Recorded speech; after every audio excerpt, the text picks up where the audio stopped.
Well, there's quarterback Noah Picton getting set to go this afternoon. A member of the 8,000-yard club and making his way up the Canada West all-time passing yards list. And he'll return one of his top receivers in Ryan Shinbine, returning from injury. The number 2 receiver on the Rams, expected to have a big afternoon. And on the other side, for the struggling Manitoba Bisons, it'll be running back Jamel Lyles, who will shoulder the bulk of the workload. The number 3 running back in the Canada West has big expectations this afternoon. The Bisons go looking for their first win in Regina next.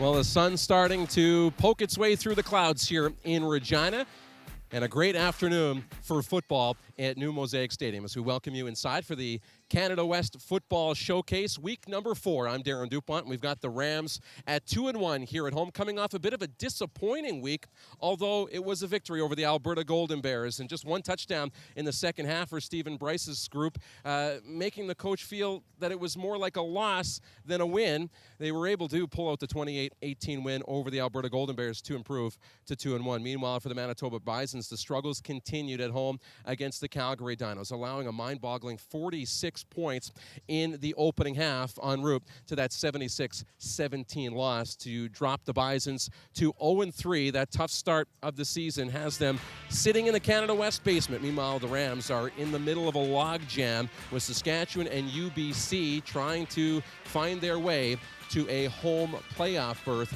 in the Canada West, all chasing the Calgary Dinos at the top of the conference. More on this afternoon's matchup. Let's head upstairs to the two men who will call the game. Dan Plaster and Jason Claremont are standing by.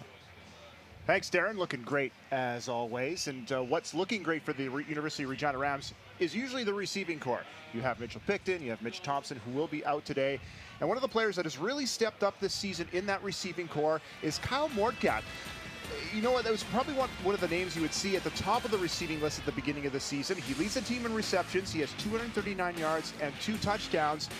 And this is an unexpected luxury for the Regina Ram offense. Well, not really for the Rams. They expected lots out of Kyle Morcat. He was able to compete with a proven veteran on their team, Davin Johnson, who was probably slotted in to play that slot back position. But Kyle, competed in practice and in training camp and earned that spot. And even with Shinbine back in the game, he's earned the respect and the confidence of Noah Picton as well as the offensive coordinator, Mark McConkey. So we'll see a lot of action still from Kyle. Defensive side of the football for the Regina Rams, a familiar name in Danny Nesbitt. He has been there for 4 years in the middle for this Ram defense, and as this defense goes is as Danny Nesbitt goes. Yeah, and there's been a lot of attention paid to the young Nick Cross, who's done a great job as a first-year player, but Danny Nesbitt is that leader on the defense, and he's the guy who can get everybody lined up, and he knows what everybody's responsibilities are. He's the guy who's helping Nick Cross to have the success that he has been, and he'll be looked to lead this Ram defense and try to stop their Manitoba's potent running attack. And a little bit of long snapping too, it looks like. He does it all. He does it all. And he's going to have to chase Jamel Lyles all over the field today because he is the be-all and end-all for the University of Manitoba offense. He has 271 yards along the ground, and that goes along with his 628 total all-purpose yards. We're going to see a lot of that University of Manitoba running back. Field position and offensive production, this is the guy who's doing it all for the Manitoba Bison right now, and he seems to be the only one rowing this boat. He needs to make sure that some of his teammates will grab an oar and help paddle along this ship, because right now there's a lot of pressure placed on Lyles, and he needs a little bit of breathing room to be able to do what he does best. And defensively for the University of Manitoba, they're going to look to another veteran linebacker, just like the Rams, and it's James Mao. He leads the Bisons in all the defensive categories, and he's going to really have to step up, not just on the field, but leadership too. Sideline to sideline player again, and Coach Dobie before the game told us that when Manitoba goes into their 30 front, which is very often, that they have 5 redshirt freshmen. And so again, just like Nesbitt, Mao has to step up and lead these guys and make sure that everybody can contribute and they're all in the right spots. Beautiful day for football, all kinds of skilled players on the field. Speaking of the field, let's head back down to field level with Darren Dupont. Thanks, guys. The struggle for the Manitoba Bisons has prompted a change at quarterback. Out is veteran Teo Dizar, and in this afternoon is second-year pivot Des Cotillier. And he has a tough task, trying to help the Bisons avoid their first 0-4 start since 1998. Great day for football here in the Queen City. The Bisons and Rams on the other side.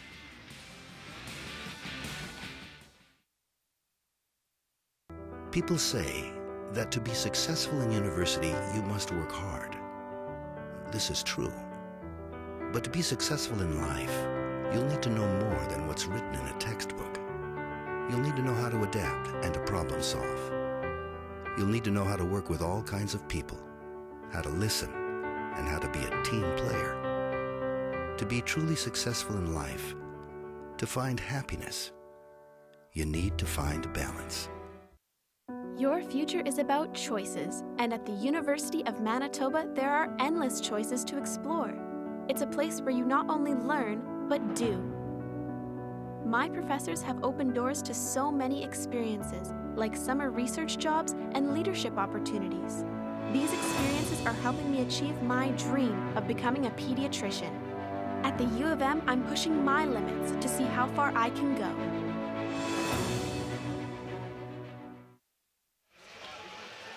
And a beautiful 10 degrees and barely a breath of wind here in the Queen City as the Regina Rams get ready to host the University of Manitoba Bisons.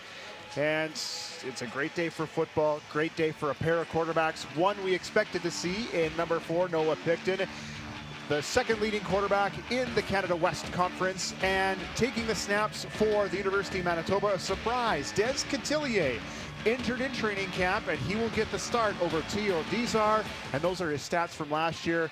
And as I said, a surprise to you to not see the veteran in Dizar? Well, and speaking with Dobie, Dizar is third in most categories for the University of Manitoba Bisons, so it's not like he's a young guy who they've given up on. He's in a new offense, and they've had a 0-3 start. They needed a bit of a change of pace, and it might be good for him to just have some viewpoint from the sideline, take a little bit of pressure off of his shoulders, let him settle down. I don't think we've seen the last of him this season. We'd like to see what happens here with Cotillier, but I don't think we've seen the last of Dizar for the season. You see the veteran coach, Brian Dobie, in his 22nd season for the University of Manitoba Bisons. Des Cotillier, a 6'3" pivot out of St. Francis in Calgary in his second year. So that man will have his hands full. I hate the rebuilding word. Is he trying to, instead of rebuild, build towards something here with this Bison club? I think anytime that you have a roster that is as young as the Manitoba Bison, you can't help but think that they're rebuilding. They're building a team, and I mean, most teams have a little bit of an older group that they're going to build their core on. This team just needs some time. Rossler and Borsa, the returners for the Regina Rams. And it is Borsa taking it at his 10, finds some room up the middle, and a solid return to the 30-yard line. And Mitch Picton, Noah Picton, Shinbine, Mortgat, and the rest of the Regina Ram offense come onto the field. Yeah, that was a good return by Kyle Borsa. He's been a bright spot for this Ram special teams this season, and always seems to be north and south and able to hit those gaps, especially on these kickoff returns, and get good starting field position. Solid offense across the board, and that second and pass offense is something that we did expect for the Regina Rams coming into the 2017 season. And one lone setback for the Rams in the backfield. And it is going to be an empty backfield for Picton. He's going to attempt to pass in the first play of the game, and it's caught by Ryan Shinbine making his return, as he has only played one game this season, and that was against the UBC Thunderbirds here at Mosaic Stadium. Well, if there's anybody that Noah Picton likes to throw to other than his cousin Mitch, it's Ryan Shinbine. So this was obviously something that they talked about. They wanted to get him involved early in the game, just right over the middle, get involved in some contact, get a nice catch, and get a first down. Pick up a 15 yards on the play. Mao with the tackle for the Bisons. And again, the Rams will set up with one running back in the backfield. And to give a play fake to Simon. Quick little underneath. It's caught and taken down on the play. Brady Urich with the catch and a gain of 7 yards of the play. Nice little play action there. You'll see that there was some confusion lining up there by the Manitoba defense. Number 27 didn't get out wide enough at the start. There was some confusion as to who had the wide receiver. And Noah Picton picked up on that, saw the soft coverage, and just a quick pitch and toss out to the outside. He had enough time to gear up and throw without the laces, just grab and chuck for the veteran pivot for the Regina Rams. Simon, the lone man in the backfield. Simon with the ball. He'll go right up the middle. And that is first down yardage with some tough yards running into a maze of white jerseys. Yeah, that was just a good pickup, good solid hard-nosed football, getting up into the middle and kicking up some dust and finding that first down. In the middle, the guy we talked about at the beginning of the broadcast, James Mao. He leads the Bisons with 19 total tackles, and that's tough when you see a lot of sixes beside your beside your defensive categories. As the Rams have picked up the first down. That's back-to-back first downs for the Regina Rams here in this first series. The Bisons give up over 50 points a game, and that's not a good thing. No, they need some help. They need some help on the back end. They get some help on the back end. They can help a young quarterback in Des Cotillier, who will take the field here after the Rams get finished with this series. And it is picked in, and nice it is catch. Caught. There's a flag on a play, but a great catch on the play. I think they're going to call a pass interference on that, so the Rams will probably take that penalty and move the chain, so it'll be an automatic first down. But that was a great catch, good concentration, and making sure that you didn't rely on the penalty being called, that you come back and catch the football. Thomas Huber with a Bison player draped all over him. And we're going to hear from our official of the day, and Rob Isbister.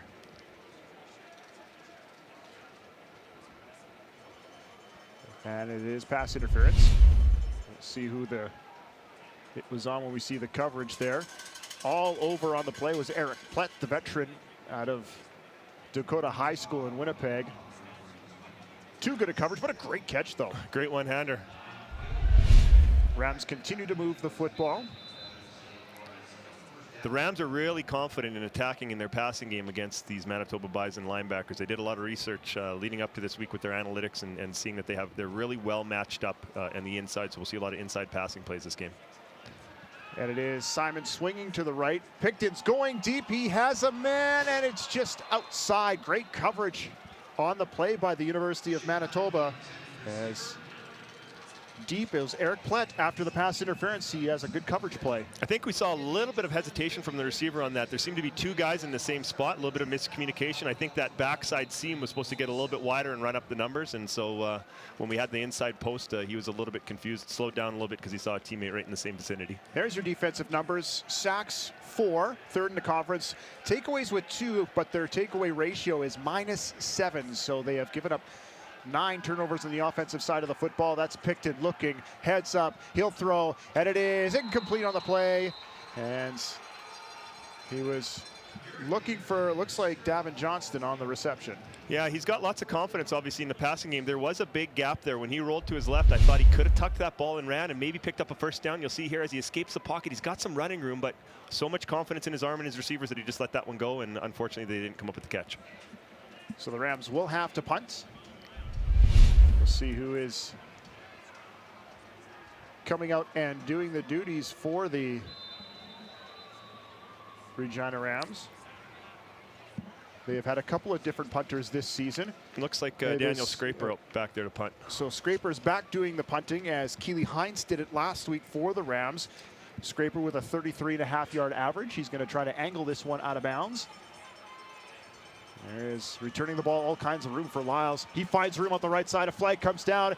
He has one more man to beat, and he's tripped up on the play on the far side. Shoelace tackle by Mason Rossler, but a flag back at the 20-yard line. Well, I'd be interested to see what this flag is for, because it looked like they had a nice little return set up and looked like a pretty good block to me by Aruda Welch, and I'm not sure whether that's the call, if they're going to call a holding call on number 20 for the Manitoba Bison, but from my vantage point, it looked like a really good block. So a great return by the University of Manitoba is going to be snuffed out.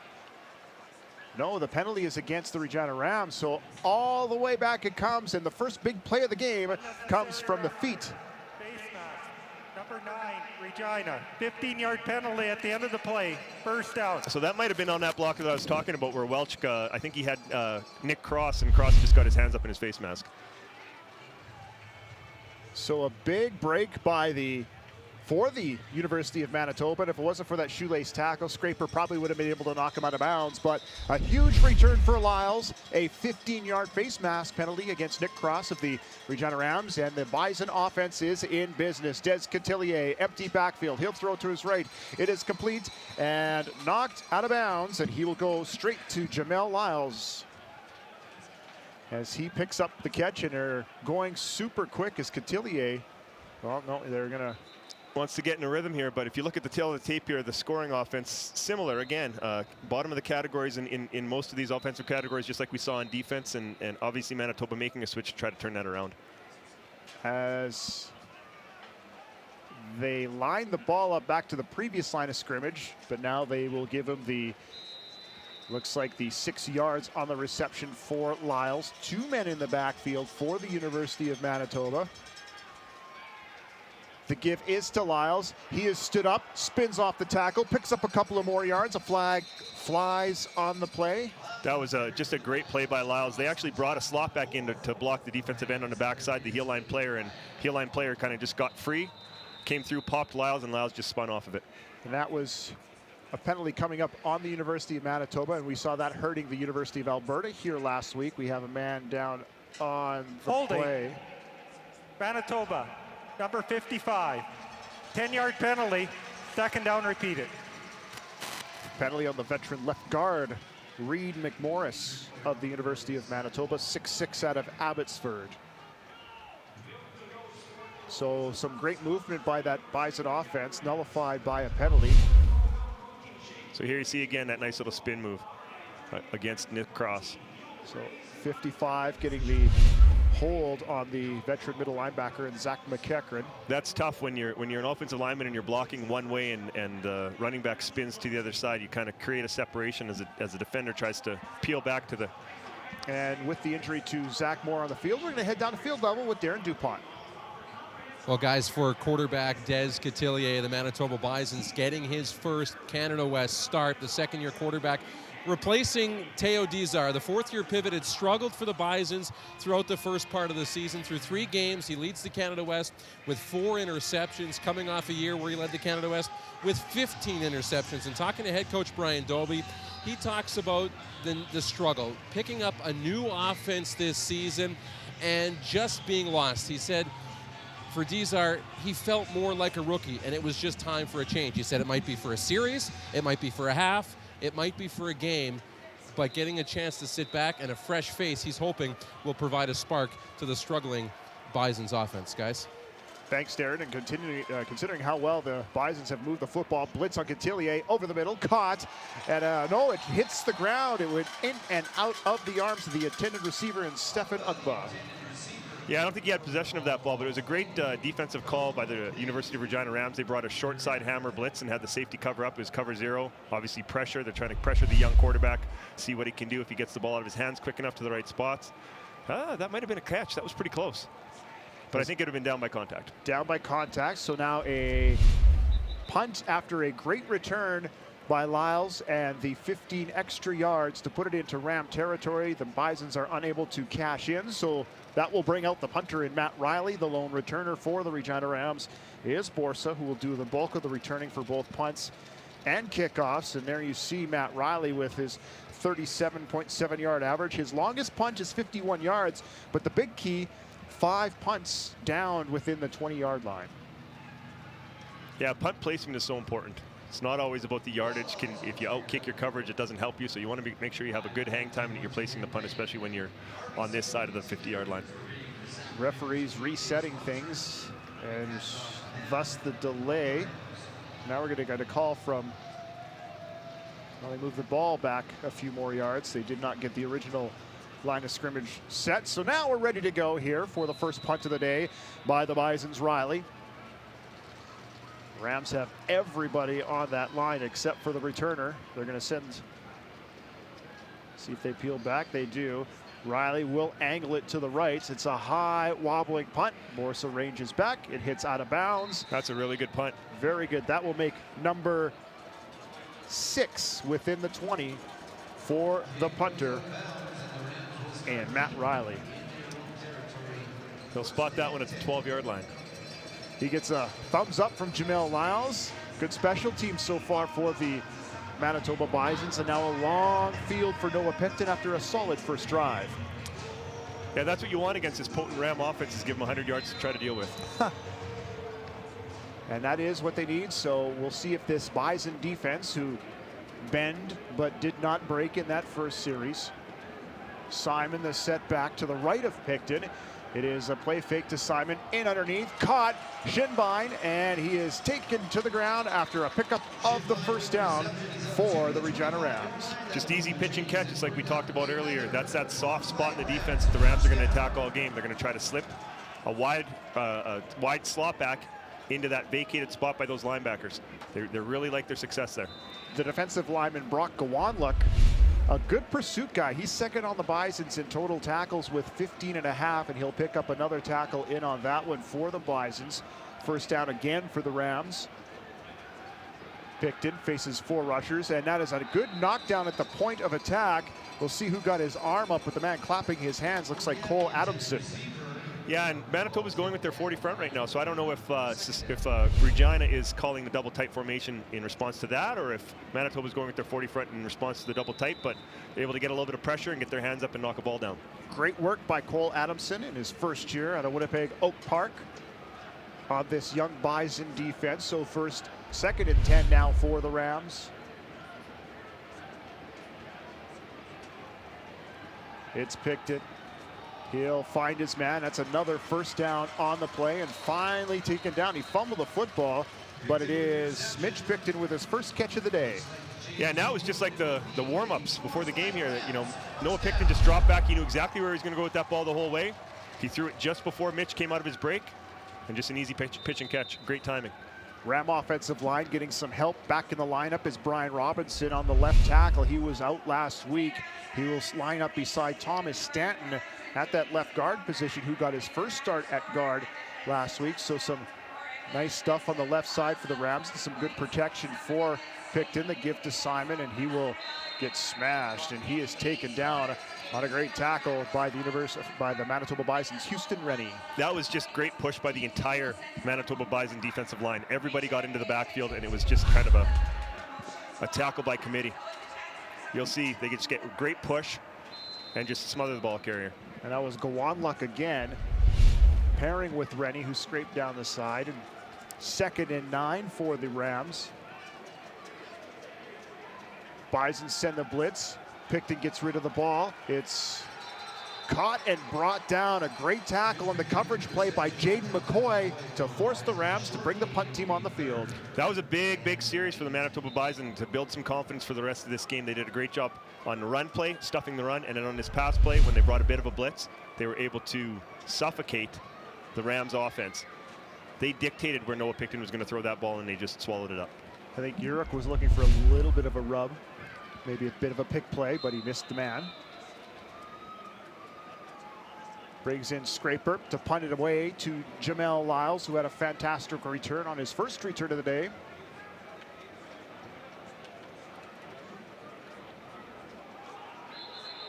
As flags all over the place, so the Rams are going to have to reset, because it looks like it'll be on the Regina Rams.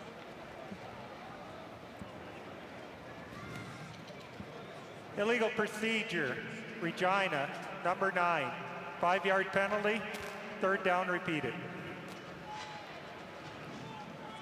As the Regina Rams usually take about 14 penalties a game, and that's Cross's second of the game. He had the face mask on the last punt coverage play for the Regina Rams. And again, a solid crowd here at Mosaic Stadium on a beautiful day for football in Regina. Scraper with the punts, wobbling. Lyles takes it on the fly at his 41, and this time he is taken down immediately. And at the bottom of the pile, it looks like Caden Jones will get the special teams tackle. And we'll see how long the quarterback in Cantillier will continue to play, and he will take the second series for the Bisons.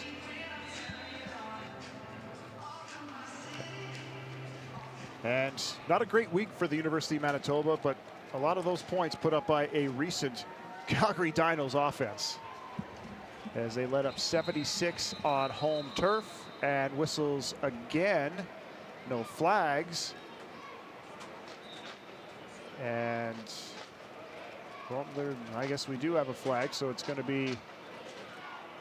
Yeah, I really don't know what's going on. I'll just relax and reset here. The Like Bison obviously licking their wounds after that thumping last week against Calgary, but In talking to Coach Doby, he said they looked at the film and the compete level was high. They just made a few mistakes and some turnovers, and that Calgary team is just too strong to do that against. And so more a credit to Calgary than a disappointment in Manitoba, which is unfortunate when they put up 76 points. It's an easy thing to coach poor effort, but he said they just need to work on being better as far as the details are concerned, and had a big meeting with his team about that. And that was the same with the first 2 games of the season against the University of Saskatchewan and against UBC. They were within single-digit points of both teams late into the third quarter of both games. So this is not what you think with the Bisons, as Cotillier hits his man on the fly, and another big first down on the reception for the Bisons as Dylan Trott with the catch. That was just great patience by a young quarterback. He wanted to go to the deep corner out. That corner out was covered. Just a little bit of play action and dumped it off to the low guy and able to just get upfield and make some yardage. The play fake to Lyles really opened things up, and got everybody, including our cameraman. it did. But he continues to move the offense. This is a good thing for the Manitoba Bisons. Keep the Rams offense off the field, chew up a long drive. Fullback in the backfield, the give to Lyles. He'll run to the right side. It is strung out, and he's able to escape the tackle and pick up almost first down yardage. Yeah, great job using his center of gravity to get that stiff arm up, but still drive his legs to be able to get to that corner. It's just a solid run by Lyles. So we see this great angle again. Slight hesitation, just a nice strong stiff arm and good leg drive. Continue to move those legs anytime you get into contact. Slips the tackle of 2 solid tacklers for the Rams in Nesbitt and Hull. Brings up second and short. So there we see the fullback in the backfield again for the Bisons. Deep set by Lyles. Lyles gets the ball and the first down as he's tripped up, but still he points to first down yardage, and the confidence continues to build for the Bisons. And a good job by the young quarterback again of continuing with his play fake. He handed the ball off to Lyles, but you can see he continues on with his drop back to try to draw one of those defensive linemen. Instead of being able to be a hill line player and chase that play from behind, he's able to draw him upfield a little bit more. Use that veteran offensive line. Tom Clarkson on the left tackle in his 5th year. Reed McMorris at the left guard in his 3rd. Anthony Daly at center in his 5th year. A 3rd-year right guard in Miles Rose Standish, and a 3rd-year right tackle in Zach Williams. And it's Cotillier going to work. He'll swing it to his right, and it's Lyles again. He can catch and run the football. Have we seen an incompletion yet from this young quarterback? That's his efficiency's been great. He's been using the field perfectly. That was just a wide open play to Lyles. And like they say, the coaching theory is FTS, feed the stud, and Lyles is feeling it right now. Cotillier is doing a great job reading the defense and getting the ball into his playmaker's hands. The lone incompletion would have been the one that ended the drive, the previous drive. And it was intended for Stefan Ugba, but it doesn't matter because it's now second and short again. And this is one of those open playbook plays that you always talk about, Jason, as I don't know what happened there, neither does Lyles, but he's able to escape a couple of tacklers, and then he's finally met by a group of Regina Rams, and that was messy from the get-go for the Bisons. Yeah, that looked a little bit like a minor league football play where guys didn't realize the ball was even snapped, and I'm not sure whether they thought the play was going to be stopped, but yeah, maybe the ball was just snapped a count early, but pretty good job by Lyles turning into a punt returner and just getting what he can. It could have been really bad for the Bisons, and that's going to bring on Brad McAuliffe to do the field goal duties. He's going to take the field goal. It's going to be a 36-yard attempt. He is 5 for 5 this season, with his longest being 46 yards.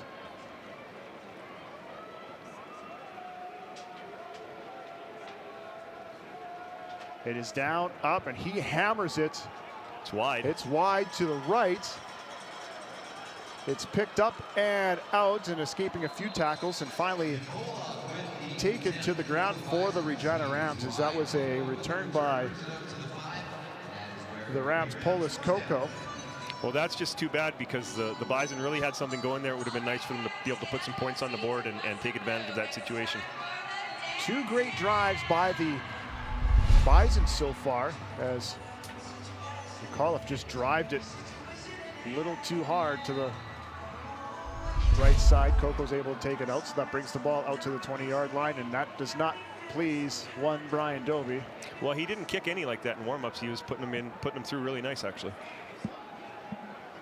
So the Rams are able to escape as the catch to Shinbine. He slips one tackle. We have a flag on the play again. He straight arms another man, but he only ends up picking up a few yards on the play after being finally taken down by Plett. We'll see what the call is as that flag is in the defensive backfield. Yeah, that was a great job smothering that play and limiting it only to a couple yards. So the Bisons have stepped up. Forward pass interference. Regina, number 86. Pick play.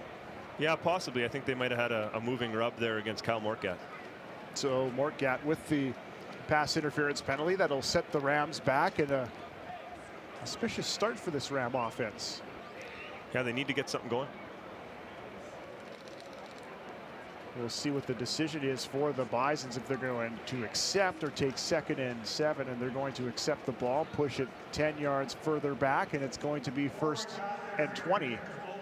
Number 86, 15-yard penalty, first down repeated. We're going to push it back to the 5. So this is a type of situation where you would see a screen to Atlee Simon or a draw play, but I think with the research that the Rams have done and the fact that they feel like they can exploit the middle of the field, we might see an in-breaking route here. It is Simon to the left. He'll spread out to the left side of the receiving side of the ball. There's an empty backfield. Picton's just going to escape. He finds a little bit of room. He finds some more. He's going to slide and pick up a few yards, get a little bit of that back. Yeah, safe play, a design draw. Again, they spread everybody out, and Noah Picton drops back and gets the defensive backs to back up a little bit and just finds the open spot and tucks it and runs. He gets a great block on the play up here by Shinbine, and then slides and escapes the oncoming intended tackle by Jaden McCoy. Now they're in a much more manageable 2nd and 15. There was 4 receivers to the left, but Shinbine in motion to the right. Picton with time finds a man to the outside, but it's quickly closed down on the catch by Davin Johnston, and a great tackle on the play by Eric Plett. Again, this Manitoba defense is just smothering everything that Noah Picton and the Regina Rams are trying to do, and that was just a great play by Davin Johnson to come back to that football. He was playing defensive back there because that could have easily been pick 6 the other way if he doesn't come back to that ball. Plett, who missed the first 3 games of this season, returns to the Manitoba Bison lineup. He is one of the few veterans in that defensive backfield out of Winnipeg, Dakota. Played also for the Winnipeg Rifles as well. We're going to see Scraper for the 3rd time for the Rams here to put the ball away in this first quarter. Well, Lyles is warmed up now and ready to go, so I expect to see an electric return from him here. He's seen the ball a lot. Scraper's just going to retreat and give up the safety. And the Bisons will hit the field first. Flags everywhere. Yeah, I don't think I've seen that too often when we're on the 20-yard line and somebody retreats back and takes the safety, but then also flags after everything was sat down. There's flags at the 45-yard line, 2 of them. Brian Dobie not happy with what's going on. Is that going to be a first down for the Rams? Is it the offense coming on the field? It is the offense coming on the field for the Rams. Well, now they stop. Yeah, Brian Dobie is losing his mind here on the play. See what happens here. Well, I don't know what's going to happen on this call.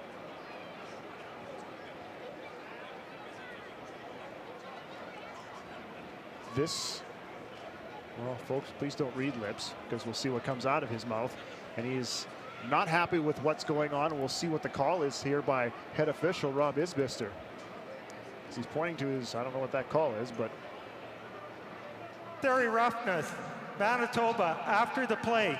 That penalty be applied on the points after the safety touch. Regina will kick off from their 50-yard line. So it won't be the Ram offense on the field.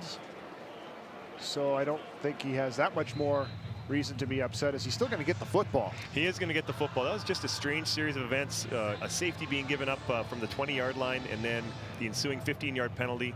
Rams will kick off from the 50, and Bisons will be pinned deep in their own zone if they can't get a good return. So a huge break for the Rams because they're going to end up kicking from quite deep in their own end after giving up the safety. Coming on to do the kickoff duties is Thomas Huber for the Rams. I'd be interested to see what precipitated that call to give up the safety there. If, I mean, wind isn't a factor right now. Is there an injury that we don't know about to the kicker? Be interested to know what's going on with that. As we take a look at the out-of-town scoreboard, big game in Edmonton at Foot Field. UBC leads the Alberta Golden Bears 23-14, and the big game at 4 o'clock in Calgary, the 2-1 Huskies taking on the undefeated University of Calgary Dinos. So short kick. And it is picked up by Jesse Walker. And a great return. He does get a great return. He's taken hard out of bounds. And there's another play. There'll be a late flag here on Manitoba. And that's going to be on the Bisons, number 26, Julian Louis. And Coach Dobie talked to his team prior to this game about the details and making sure that they were doing everything right and being more disciplined. He's going to be very, very disappointed in that play right there. Especially after another great return. This return game for the Bisons have been solid in this football game. And unnecessary roughness. Manitoba, number 26. 15-yard penalty at the end of the play. First down. Teams like the Rams and the Dinos, they're tough enough to beat if you're not beating yourself. As we see the great return set up, and Lyles leading the way. And then just at the end here, you'll see number 26. Fire the defender into the sideline. So a long field for the Bisons as they have the 2-point lead, and the give is to Lyles, and he is run into by Nesbitt and Rossler, a couple of veterans for the Regina Rams. And this will be a real test for the young quarterback here with the 2nd and 8, or 2nd and 7 coming up.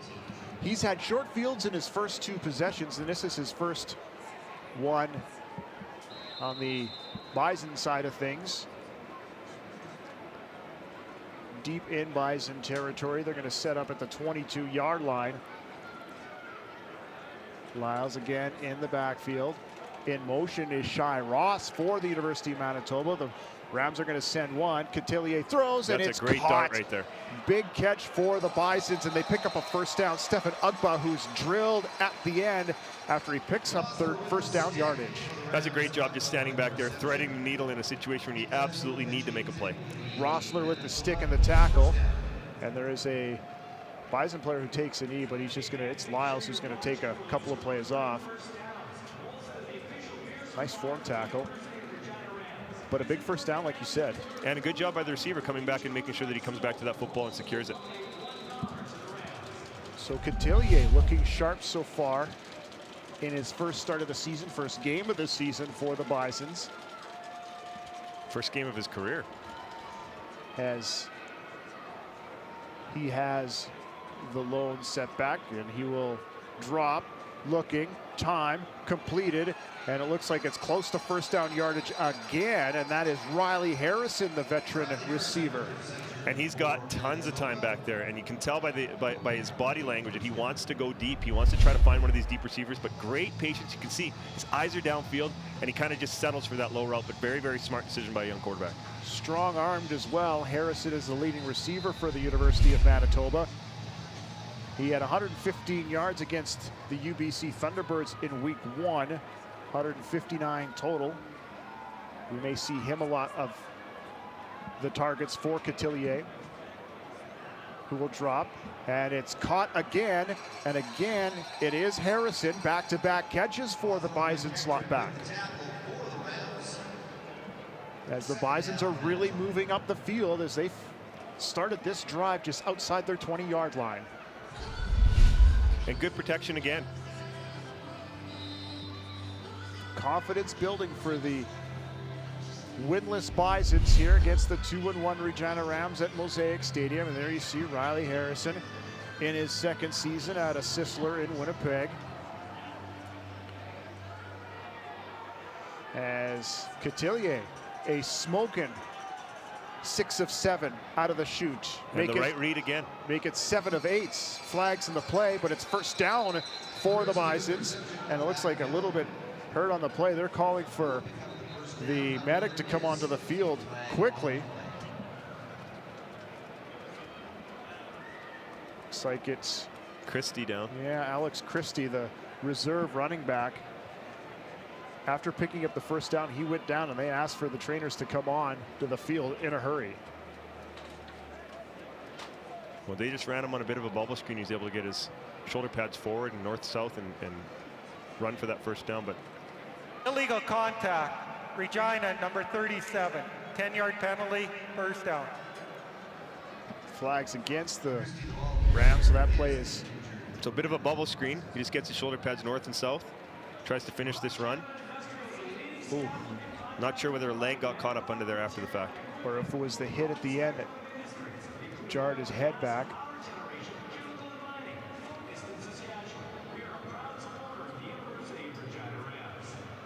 Looks like he just kind of got clipped on the hard charging safety, Cord DeLint. But he got rid of the ball in a hurry, and he's on one knee now, so he's all right.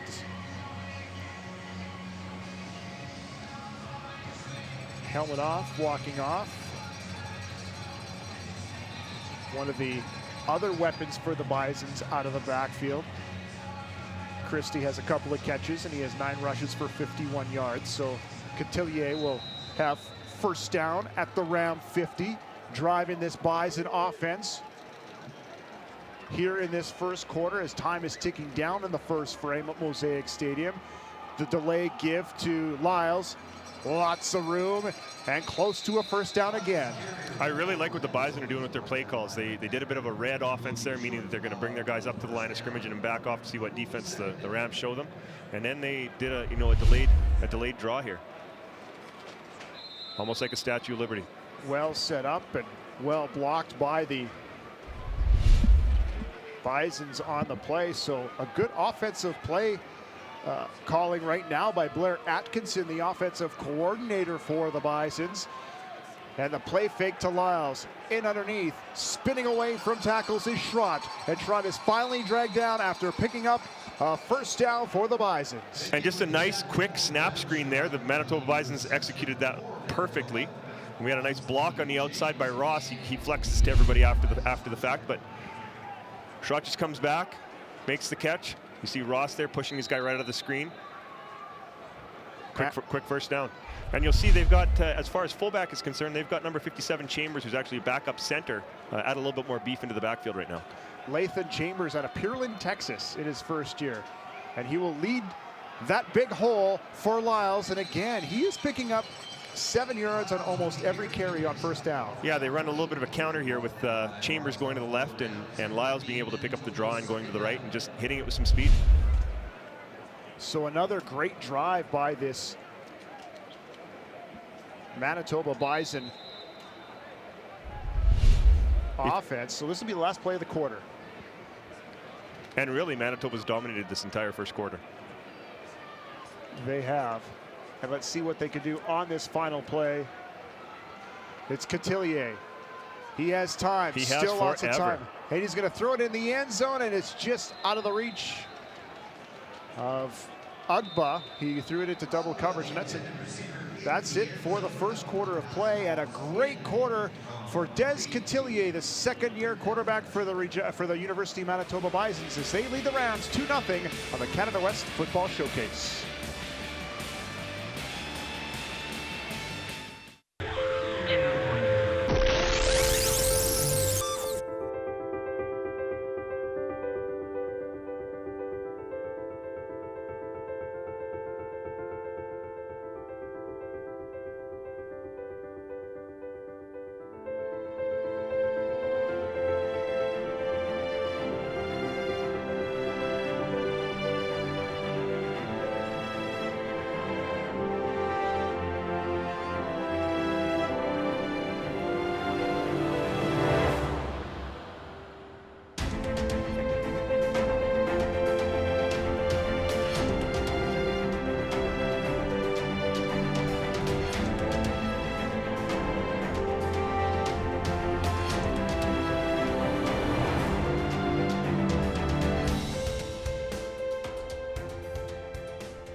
We're through one quarter of play here at New Mosaic Stadium in Regina. The Bisons have a slim 2-point lead over the Rams. But for the Rams, Noah Picton has had a tremendous start to his Canada West and U Sports career. Last season's Heck Crichton winner and setting the single-season passing record for yards in a season previously held by the Dinos' Andrew Buckley. Well, he continues to move his way not only up that list, but up the career passing yards list in the Canada West. Now a member of the 8,000-yard club.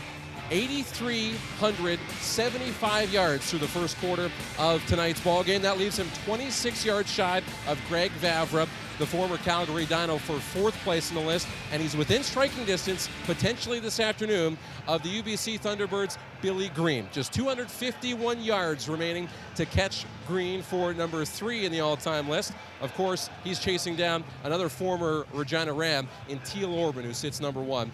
9,449 yards on his career. A little ways to go for Noah Picton, but well within reach. Now for the second quarter, back upstairs to Dan and Jason. Guys? Darren DuPont looking very studious. Very studious in his sweater and glasses, and the stats. You know what? Very even across the board. Time of possession as well. Penalties even. Yards close to even, but this last drive from the Manitoba Bisons, it looks like it's starting to turn the tide just a little bit for the young football club. Yeah, they need to get some points on the board here, try to put this field goal through. Just, I think the female viewers at home want to see Darren DuPont again with one of his 2-question interviews anyway. So we need to see a better kick here from their big kicker. They do, as the big kicker comes onto the field, as McAuliffe missed his first attempt, as he looked like he kind of drove it through. McCoy's the holder. This one from 32 yards. As it's down, out, and this one looks like it is true, and it is good.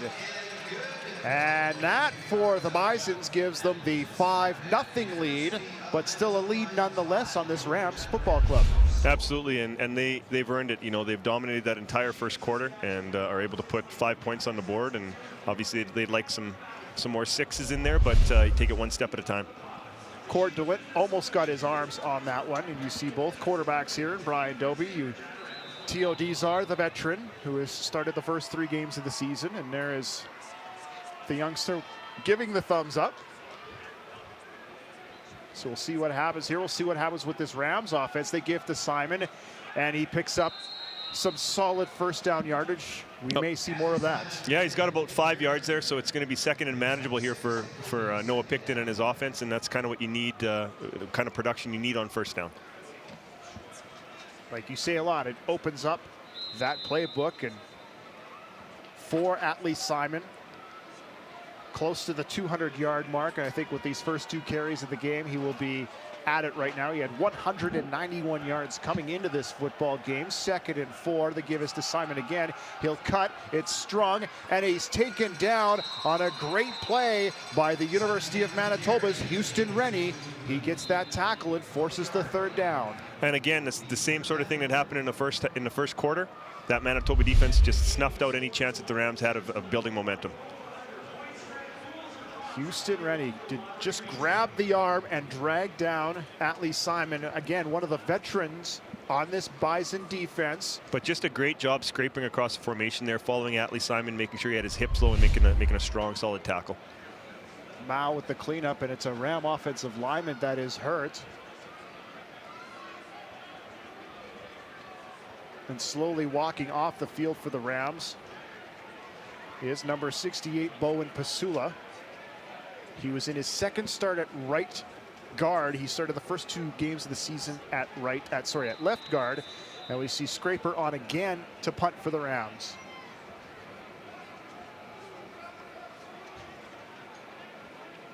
So a 2 and out by that Bison defense.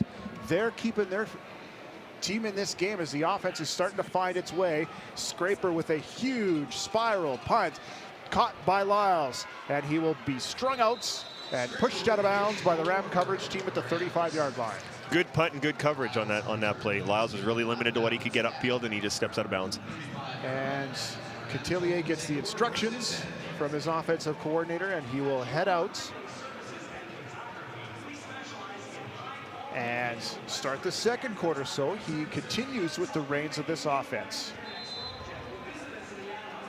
He is 7 of 9 for 67 yards in a very, very efficient first quarter of play.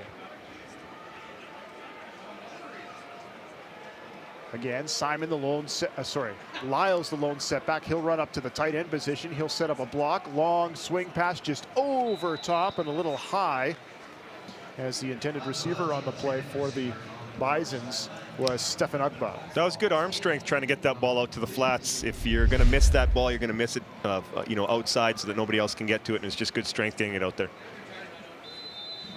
A couple of Ram defenders were bearing down on Ugba if he was going to make the catch. Cotillier looks to the sidelines for the play. Rams defense very flat.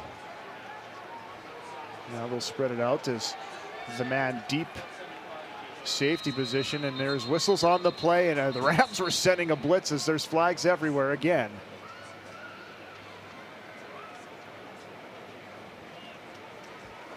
As Cotillier is looking for a play to hurry up things. Manitoba, number 12. 5-yard penalty, second down repeated. I think that's why he was looking for a play. He wants him to come in quicker so he can get set up and not take those time counts. Patience is needed by that man, the veteran coach for the Bisons, is Cotillier getting his first start of the season. 2nd and 15. See what the Bisons have in their playbook for this situation. Rams send 4. Big pass, it's caught, and he could have had first down yardage, and Stefan Ugba knew it, but he was tripped up by the yard marker at the 40-yard line. And a good read by the quarterback. He saw that coming from that strong side, the cover defender was just in chase. It was man-to-man defense. Gets the ball into his playmaker's hands and just lost his footing, or else he might have had the first down. He could have had that first down, but still Cotillier solid at that quarterback position. And 2 and out now for the Bisons, so back-to-back 2 and outs by both teams. Haven't seen much of Matt Riley in this football game. This is his second punt. He had a great one in his first one. A high punt, grabbed by Borsa. He'll be pushed out of bounds at the 35-yard line. And great. And with that, we're going to head back down to field level with Darren DuPont. Yeah, guys, the Rams are up against it when you look at their lineup and the depletion due to injuries. Their training staff has had plenty of work so far early on in the season. Up to 14 players in and out of the lineup in the last couple of weeks. This week, including Nick Daly, the most notable. He did not finish the game against Alberta. Remains kind of day-to-day with a lower body injury. They do return 3, including 2 slotbacks, the 5th-year Brady Urick and 3rd-year Ryan Shinbine. And also the defensive back Dylan Elgart, which helps, but they continue to get some work done in the training room, guys. Big defensive play by the University of Manitoba. James Mao with the interception. It'll stand, too. He looks pretty excited. That flag is on the ground, but it looks like that play is going to stand. Great concentration with that one hand to be able to make that pick. So it'll be a hold on the Rams, but either way, the Manitoba Bisons, they are creating their own breaks. Illegal block. Regina, hands to the face. 10-yard penalty. First down, Manitoba. Tack 10, and it's Bison's ball at the Ram 25-yard line. Short field for Cotillier. Let's see if the Bisons can cash in. Mao with his head on a swivel there and just able to read Noah Picton's eyes and just scrape to the ball, and good concentration juggling that ball and bringing it home.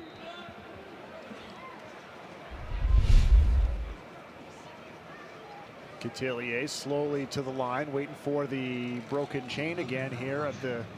He had problems last week here at Mosaic Stadium with that one marker. As we have 4 officials to repair a. And to talk a little bit more about what Darren said with the 14 injuries to the Rams already this season, Coach Steve Bryce addressed that with his board of directors and was able to get the roster expanded to 100 players this year. So he kind of, had a little bit of foresight to see that they needed an expanded roster for situations like this. And so thankfully they have a little bit more depth this year. especially on that defensive side with Daly and then Jeff Prop out again. Play action fake. Cotillier, it's up in the air. Oh, almost a great play as Kyle Patchell, I don't know if he was originally the intended receiver, as Cotillier was almost knocked down for the sack. And just a great play by the athletic quarterback to be able to get that ball off and not take the sack, because he did have a defender right in his face. That's Nick Cross coming up, playing a little bit of contain, trying to get to the quarterback, and then just got bumped as he's trying to make that throw. Almost lucky by Kyle Patchell, so Cotillier still. Great field position, 2nd and 10. Lyles will split to his left. He'll help block on the blitz. Cotillier with room to his right. He's going to take off. He has 10 and 12 yards and the first down. Again, this young quarterback is seeing the field, the entire field in his first start here, and just able to see where that soft spot was in the Rams defense. I think he wanted to go deep to his receiver, but realized that he could take it with his feet and be a little bit more safe here. And good speed to get to that first down marker and out of bounds. Things opened up, and yeah, you said he just scoots out of bounds. It sets up first down in the red zone for the Bisons. They're at the Ram 19-yard line. There's your jumbo package with the big backup center and Lathan Chambers playing fullback. It is the give to to Lyles. Yeah, and Lyles picks up. He runs over a couple of players and almost hits Pater, but he's down at the 1-yard line. That's a great run. So many opportunities for the Rams to bring him down, and he just fought right through and almost got to the goal line. Lyles, like a typical running back, will be upset he didn't get the touchdown. Big man with a nice seal block. Just kept his legs driving. Just always keep moving forward, fighting through. Almost got through to that goal line. As Coco was stood up, but it's now 1st and goal at the 1-yard line. I want to see him give the ball to the big man here on a dive. That would be something, as I think they're going to play it a little bit more safe. As Lyles is stepped up. Great defensive play. Danny Nesbitt and Zach McEachran with the stop.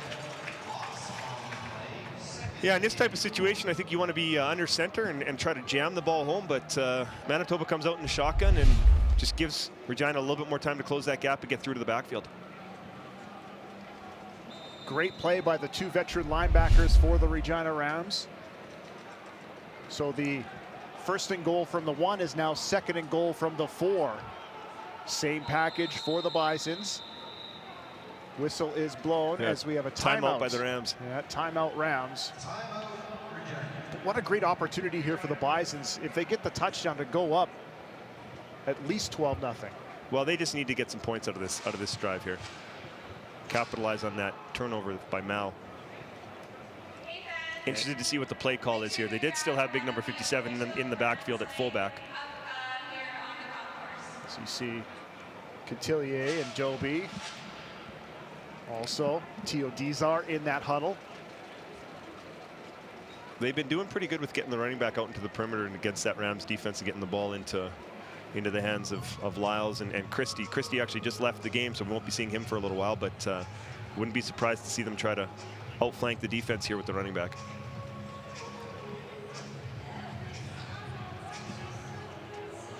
Cotillier will head back to the huddle. I would assume he gets a lot of help from John Mackey, the former Bison quarterback, who is on the coaching staff. So here we go, 2nd and goal from the 4-yard line. Charles in motion to the right. Empty backfield. Cotillier has room. Oh, he had lots of room. He could have ran that in. He throws it in the end zone, hits the upright, blown dead. Yeah, you're right. He could have ran for that touchdown. Yeah, he could have walked that in, and I think he knows it. They were looking for Lyles on the short side here and scrambled a little bit and went to his left and had a little bit of room to take it into his feet, but kind of retracted and threw the ball. So you'll see he's looking for his running back, goes back to the backside. He's got a little bit of room. He could probably run that, but good closing speed by the Rams defense. Great pursuit by Bryce McKinnon as well. Oh yeah, he could have taken, yeah, you're right. He had all the room. But great closing speed, like you said, by Bryce McKinnon. He'll give him the hit and the hand afterwards, so we will see McAuliffe again. 1 for 2. Down, out, easy chip shot for the veteran kicker for the Bisons, and they now have an 8-0 lead. Rams hanging around, though.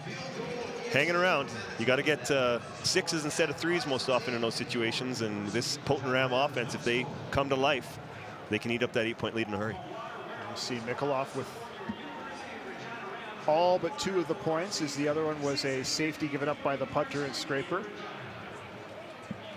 Reggie, he's still mad he missed that other field goal.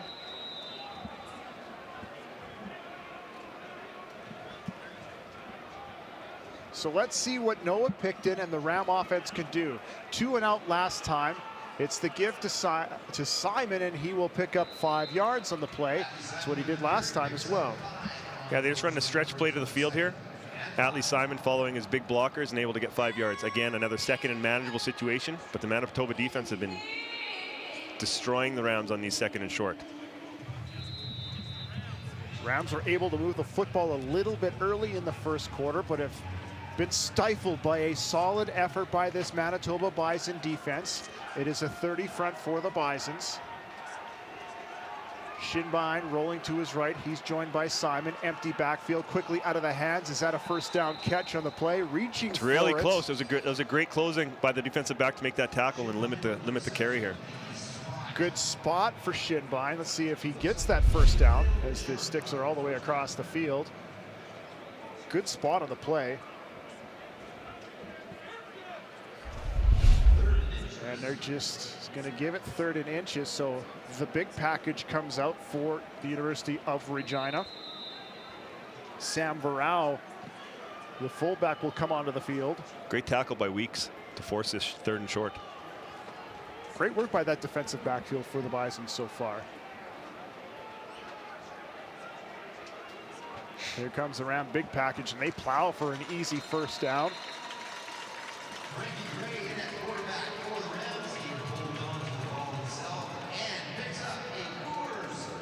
So Frankie Gray, the defensive back for the Rams, is doing the short yardage. Well, Gray played some quarterback too. He's kind of a versatile jack of all trades. As he points to the bicep, saying, I can do that anytime you want. Frankie Gray out of Campbell, 5th year, the veteran, picks up the first down. 3 left, jumbo package, give to Simon. He has some room to the outside. Now he'll cut up and he'll pick up some solid yardage again.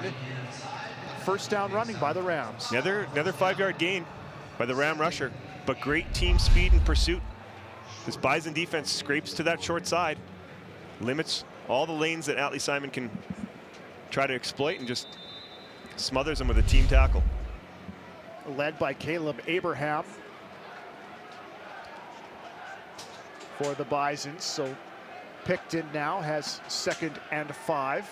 They flush the backfield, 3 rush. Picton will have to step up, and he is sacked on the play.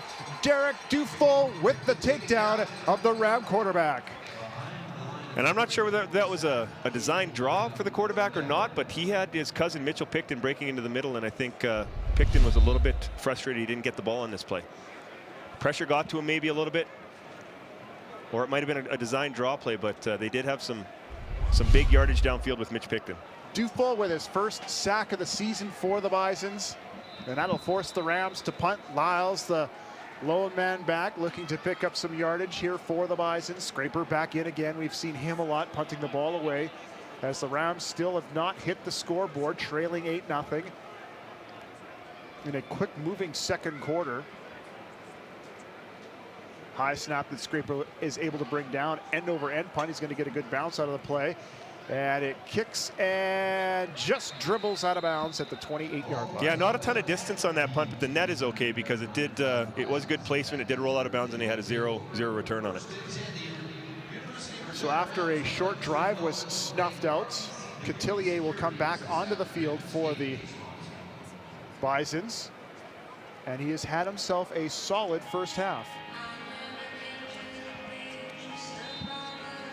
As it continues to be smooth going for the young quarterback, 8 of 13 throwing the football. He'll have the one man in the backfield, and that would be Lyles, as that offense has 125 yards as he falls, and that should be, yeah, he was eaten up by the turf monster. He knows it. Yeah, college rules, as soon as they hit the turf, that's blown dead. As that should be just blown dead. I don't know who, no freebie sacks for anybody on this one. Turf monster got him. Yeah. Jumped up and bit his ankle. That's twice in along there. Ugba had a chance for a first down. He was eaten up by the turf monster in that area. Well, it is new turf, and these Bison haven't played on this field yet, so something to get used to. So 2nd and 19. And Cotillier, well, knowing a quarterback's mentality, after messing up like that, he wants to get it all back. Big blitz. And it's the give to Lyles. He has some room to the right. He'll pick up 9 of those yards, but it gives a little bit of room. Yeah, just a safe play call there. You don't want to try to stretch that ball downfield and force an interception. Just try to get as much of it back as you can with your all-world running back and just see what he can get out of it and get back into some field position, get a punt, and try to flip the field on the Rams. Welcome everybody watching on Canada West TV, Sastel Max as well, and Bell MTS in Manitoba. Here watching the Canada West Showcase from Mosaic Stadium in Regina. And it is the Bisons with the 8-0 lead on the Rams. Out to punt is Riley. Big rush. And he hammers a punt. So this is a bring your own block situation for Kyle Borsa. Borsa sees nothing but 7 white jerseys, and that should be a flag on the play as well. We got a flag at the end of the play, but Mason Rossler with a 15-yarder. Riley with a bomb. That'll push the Rams back about the 10-yard line. Brought the house. Special teams have brought it today for the Manitoba Bisons. Necessary roughness, Regina, number 32. 15-yard penalty, first down. There's an angry man. He is not happy with how things have unfolded here for him this afternoon. Head coach Stephen Bryce watching his offense take the field. They will scrimmage at their own 12-yard line. Rams need to get Mitchell Picton involved.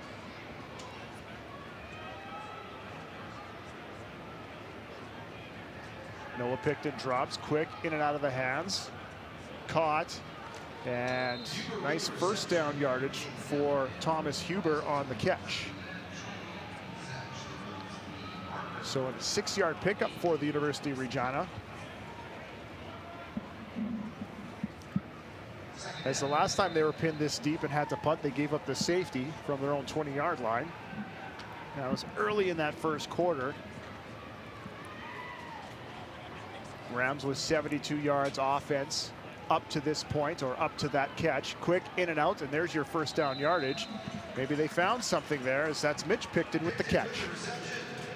Yeah, it's been a while since they've been able to convert a second down into a first down. They did have the third down quarterback sneak that they were able to convert, but again, getting back to what they'd planned on doing, finding those soft spots in the middle of this Manitoba defense, and I think they just need to be patient and keep going back to the well. Quick in and out of the hands for the Manitoba Bisons. That was Houston Rennie in on the coverage. That's the give to Atlee Simon. He'll pick up 5 again. If you're a running back, if you get that 5 yards per carry, that's all you've been asked to do. Yeah, just patiently just keep cramming it up into the middle of the field, and then you might be able to bust one. The Rams haven't tried that deep strike yet. It hasn't been there. So we have Simon in the backfield, 1 man in motion. That's Picton. He'll scrape. He'll head to his left, quick in and out of the hands. And again, is that close to a first down? That Shinbine, he was able to pick up the first down or close to the first down on the last series, and it looks like he gets the first down this time. And they do give him the first down. Rams being patient, working their game plan. In underneath the coverage of Shea Weeks. Good grab by Shinbine, does not allow the ball to hit the turf. Back-to-back first downs for the first time in a while for the Rams. Here's the deep shot. Wide open on the play, and it's caught and through the arms. Mortgat with a chance he smelled touchdown before he caught the ball. He did. He saw the end zone, but you got to take that brown thing with those white stripes on it first before you head to the end zone, and he knows that, and he'd like to have that one back. That was just a great read, great delivery of that football right into the hands of Kyle Morcat. Just took his eyes off that ball and was looking to the end zone. Oh, man. That is about as beautiful as you can make it. It was right in the breadbasket, and through the breadbasket it went. Let's see how that deflates the Ram offense. Noah Picton, you know, you don't see much emotion from him as he has time. He'll find over the middle. Oh, It's again, picked off another interception. And this time it's picked up by Jaden McCoy. He might has score. room. He gets a block, and he will score the touchdown. What a great defensive play. What a turn of events. From what looked like a sure touchdown for the Rams, happened to be a drop ball, come back the other way. Picton tries to force one into the middle. Manitoba defense responds. An electrifying play by the veteran safety for the Bisons and Jaden McCoy. That's where Mao had his interception earlier in this football game. So 2 picks for the Bisons turns into 10 automatic points. And they, with this convert, can go up 15-0 on the Regina Rams. And that goes back to where the Rams thought they were going to find some strength in the middle of that Manitoba defense. And like you said, 2 picks, both in the middle of that defense. That is a crazy change of events, as you said. And the Bisons slowly, not slowly anymore, but quickly gaining confidence. And a great job by that Bison defense after the interception to get upfield, get some blocks, and lead McCoy right into the end zone. Pick 6. As Picton tried to make the tackle, but not many quarterbacks would have that kind of pursuit. But wow, 2 interceptions for the Bisons. James Mouse set up a field goal, and Jaden McCoy goes to the house with his pick 6. And look at the excitement on that Bison sideline.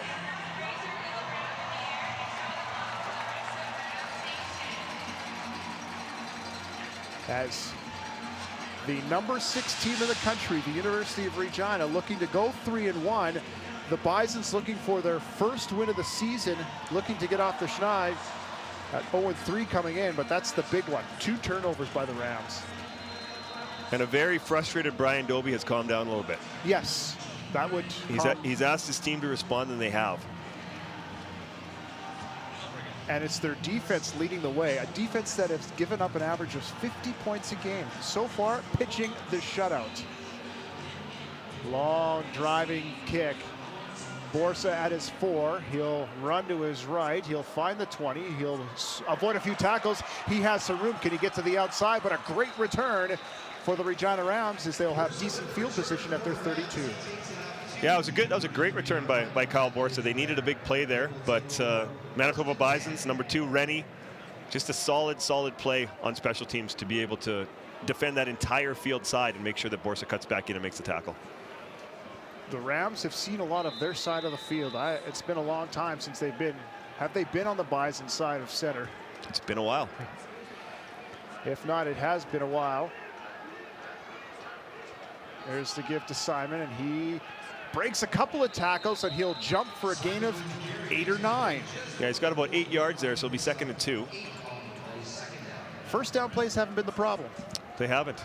We should run some first down plays here on 2nd down as well.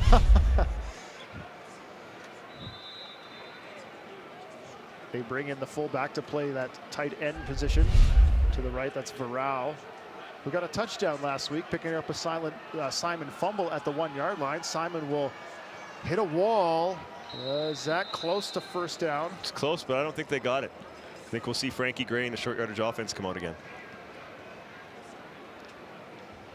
See what the call is. That's a pretty decent spot. First down. Yeah, they gave him the first down. So the Rams with a first down, picking up almost exactly 10 yards to now the 43-yard line. Time ticking down in a fast-moving second quarter where the Bisons have the lone touchdown on the interception return by Jaden McCoy. Empty backfield.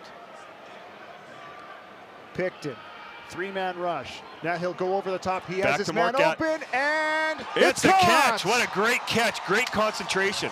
Kyle Morcat with the catch. Got a little bit of help from the defensive back there. I think that ball was deflected right into his hands. Morcat, their leading receiver, bails them out. Had to turn and look over the other shoulder. Great concentration. Almost in the arms of Marcel Aruda-Welsh. Who had Almost. the coverage too.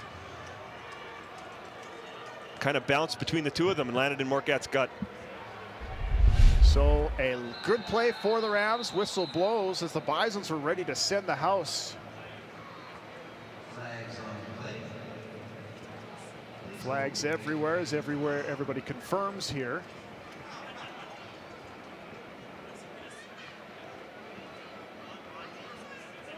Offside on the Rams, so they're going to push it back and make it Regina, first and 15. number 14. 5-yard penalty, first down repeated. Shinbein a little bit anxious to get downfield. So penalty hurting the Rams here. So they're able to finally flip the field here on the Bisons after that last series ended in an interception return for a touchdown. Chance to pick up some points here before the first half ends and hit the scoreboard heading into the locker room. There's the blitz again. He quickly gets it away, wide open, and spun to the ground after picking up a few yards was Blake Draper. It's Morcat, I think, again. Morcat, sorry, 86, not 88. So Morcat with the catch, picking up about half of those 15 yards.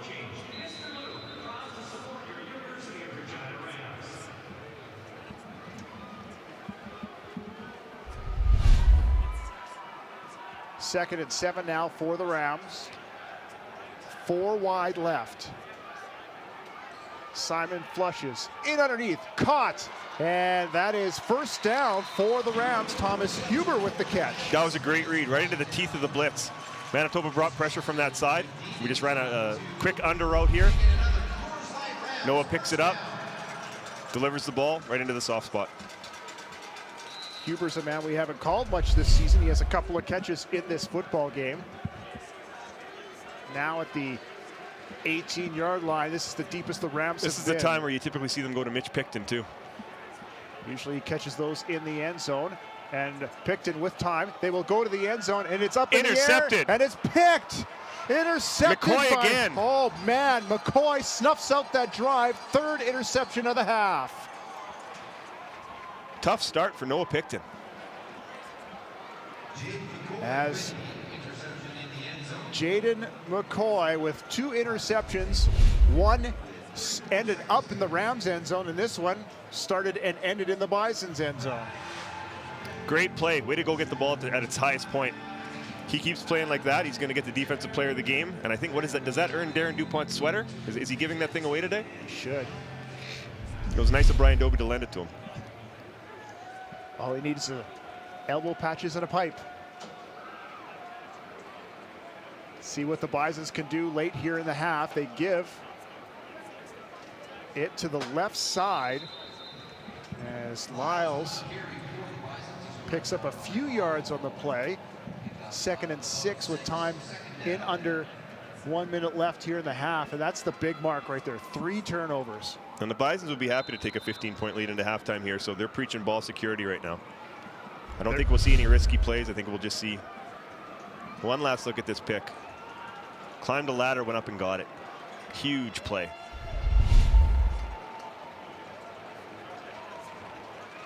McCoy at 5'10" out of Winnipeg, and yeah, there's Lyles stuffed, and that'll set up the punt, which would be close to the last play of this half. And Lyles is down, and Christie's already left this game, so they're running out of running backs. Yeah, we'll see what. Oh yeah, if he goes down, if Christie and Lyles are gone, it's Samto Anyadaiki in. He looks like he'll be all right. Yeah, just a little banged up. If you're a Manitoba Bisons fan, as he was hit right in the mouth. So 6 seconds. What do you do here with 6 seconds? Do you punt the ball? Do you have a guy athletic enough to just run around and kill it? Well, there's a lot of schools of thought here. You could do that. You could have somebody run around with it and kill the clock. You could have your quarterback drop back and throw it out of bounds. It's got to throw it deep enough. I think they're talking about what they want to do on the sideline there. If it was 4 seconds, it'd be a no-brainer. 6 seconds is a bit of a different beast. Lyles looks no worse for wear as he's talking to the athletic staff of the Manitoba Bisons. He's been solid as we expected him to be. Riley is on to punt. Expect the Rams to bring the rush here. Riley smashed one last time. The Rams brought the heat. He's going to want to kick this one right out of bounds, though. Or is he going to do with the Rams and just give up the safety? Rams brought the heat. That's a good punt. Hammers it again. I think he wanted to keep that a little closer to the sideline, though.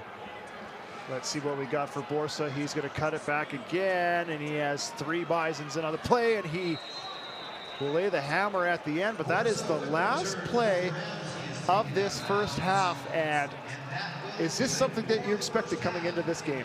No, I didn't. I expected more from the University of Regina Rams as far as their offense is concerned. I felt like they might be able to exploit Manitoba's defense after what Calgary did last week. And I think Coach Brian Dobie is going to be very happy with the performance of his team coming into halftime. And this is exactly what that Bison team needed to build some confidence. It will be interesting to see what head coach Stephen Bryce has to say to Darren Dupont. And I can look down on the field right now, and Darren has the head coach of the Regina Rams. It's been able to slow down your high-powered offense. I think they moved some players around, some personnel on their secondary, and they've done a good job of taking away some passing lanes. We just need to do a better job executing and getting open and delivering the ball. Yeah, what's the message now at halftime to adjust for a second-half comeback? Win, score more points than they did. Really, just out-execute them as much as they did in the first half. Thank you. Thank you. That's head coach Stephen Bryce, and a tough opening half for the University of Regina Rams. Down by 15, searching for answers. Halftime on the other side, including the Canada West's Evan Dom. That's next.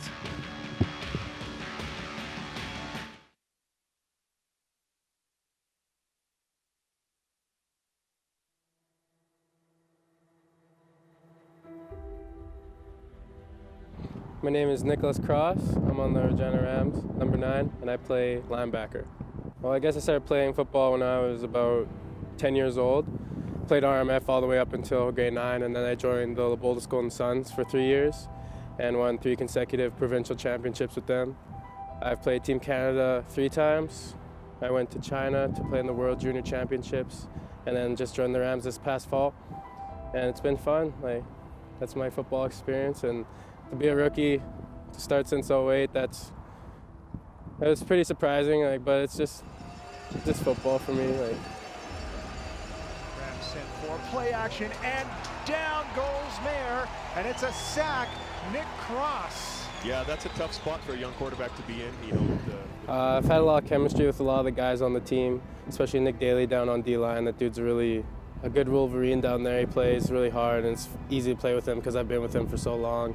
There's a lot of Boldest guys that have been playing on the team for many years already, like Noah Picton, Mitch Picton, Danny Nesbitt. So it's easy to just create that chemistry again.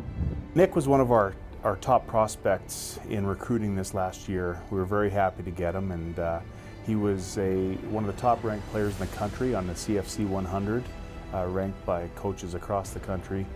He's been an outstanding player for us who's been as good as advertised. We knew he was highly ranked coming in, but he's been such a great fit for us and a hard worker and a road-ready, game-ready player. Then again, I'm just hanging with the guys. They distract me from other bad distractions like that, I guess. It's really just football. When we're on the field, none of that matters. We're here to win a Vanier championship, and that's our ultimate goal. Nothing's really going to get in the way from that being talked about. It's good personal feeling, but at the end of the day, I just want that ring. So meeting veteran guys like Mason Rossler and Zach McEachern this year really showed me how to develop as a player and mature as a player also. They showed me the ropes kind of on the field, how to keep a good mentality and play my hardest all year, and that's all I can really ask for from veteran guys like that. I think Nick he's a quiet, subdued athlete. Yeah, he plays a very solid role in the team as a young athlete who's outstanding and competitive, and he's earned the respect of his teammates very quickly by how he plays and by how he acts. in the locker room and around all the other athletes. That I believe that Nick will be a future star. He's going to be a CFL player. His career will be long in the CFL. With the caliber of athlete he is and how hard he works, I would expect to be a fan of his in the distant future.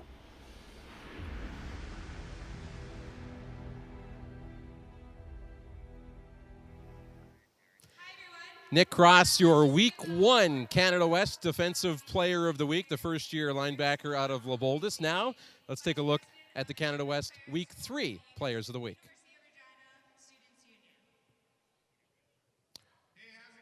Oh, sorry. Before we get to that, let's sit down with Evan Don from the Canada West. And Evan, it's a pleasure having you here. We're again seeing in the opening half here today just how wild the Canada West can be, but it's a new season for you guys and a lot of optimism. It started with the big rebrand of the entire conference. Take us through the rebrand and the thought process going into it. Yeah, I mean, the rebrand has been a long process for us. It started last year in the fall, and it extended all the way to August when we launched the brand back on the 16th. And it's been a long journey. There's been a lot of work put in by a lot of people, and right from the board down to myself and a number of different members who have put in countless hours to make sure the brand was pulled off well. And I think things have gone pretty well from the conference's perspective. Certainly we have a new visual identity with our logo and our website and those type of things.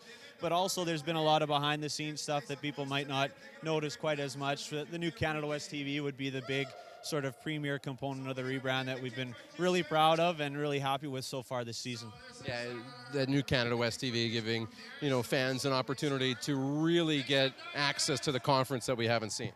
Well, I mean, we've been streaming for a number of years, but we're trying to elevate. We're trying to do a better job. And quite frankly, I think our members and the conference as a whole have realized that what we've been doing hasn't been quite good enough, and we need to offer a better product to fans. And part of that was finding a new streaming partner who gave us a portal that provided the content in a really clean and crisp way. And I think we've seen that over the course of the last month or so. We've provided the product in a better way. That being said, there's a whole lot of work to do. You know how much goes into a broadcast, and compared to what we're doing for this televised game, what some of the members are doing for other games is at a very rudimentary level, and we need to have a higher production value. We need to provide the product to our fans in a better way because, quite frankly, the product is there. It's just trying to get it to our people. Absolutely, and we're seeing more of that every week as the Canada West season moves along. What were your goals, and what were the conference's goals when you were looking at a rebrand and what you wanted to accomplish?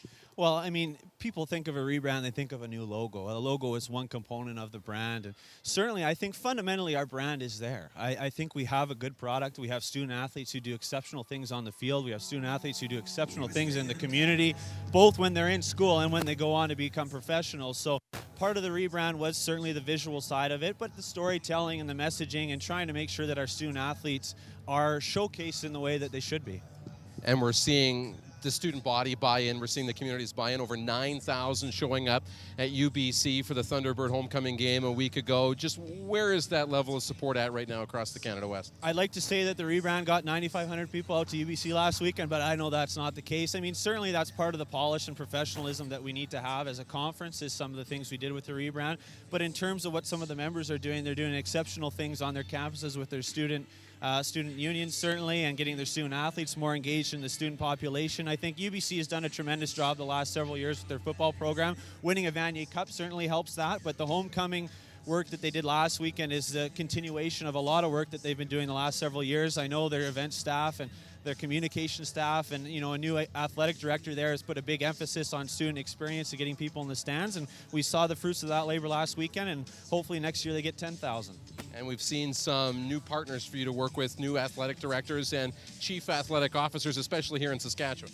Yeah, obviously 2 new faces heading up the programs here in the province of Saskatchewan. You've interviewed them on this program the last couple of weeks, so you know what they're bringing to the table there firsthand. But it's exciting times at the University of Saskatchewan with Sean Bird and then obviously Lisa Robertson here at the University of Regina. It's a lot of energy around those programs when you get new faces in and trying to do some different things and engage their populations in a new way. And it's exciting times for Canada West football and Canada West in general in the province of Saskatchewan. Absolutely. So now, how do we keep this momentum moving forward? Well, I mean, you know, it's incremental victories, and nothing's going to happen overnight. The goal of the rebrand wasn't suddenly to put Canada West on the map. I think it's been on the map with a certain segment of the population for a very long time, but it's just bringing some polish and professionalism and trying new things and being okay to try things that might not succeed and learning from those and moving forward. But it's going to take little victories at our campuses across Western Canada, and you know, the conference is happy to play a part in that, but we're just one member of a really broad group of people, and you look across the country too, we're just one piece of youth sports, and we're happy to be able to get those small victories and hopefully move the dial year after year. And you get an opportunity to visit some of these schools and campuses and facilities like this one we see here in Regina. What's your schedule like throughout the season, and how are you enjoying your tour of New Mosaic? Yeah, it's been great. I was here last year for the October 1st game, so I got to see the facility then, and this is my second time in the building. It's a phenomenal place to watch the football game. I was up in the stands watching, and the sight lines are exceptional.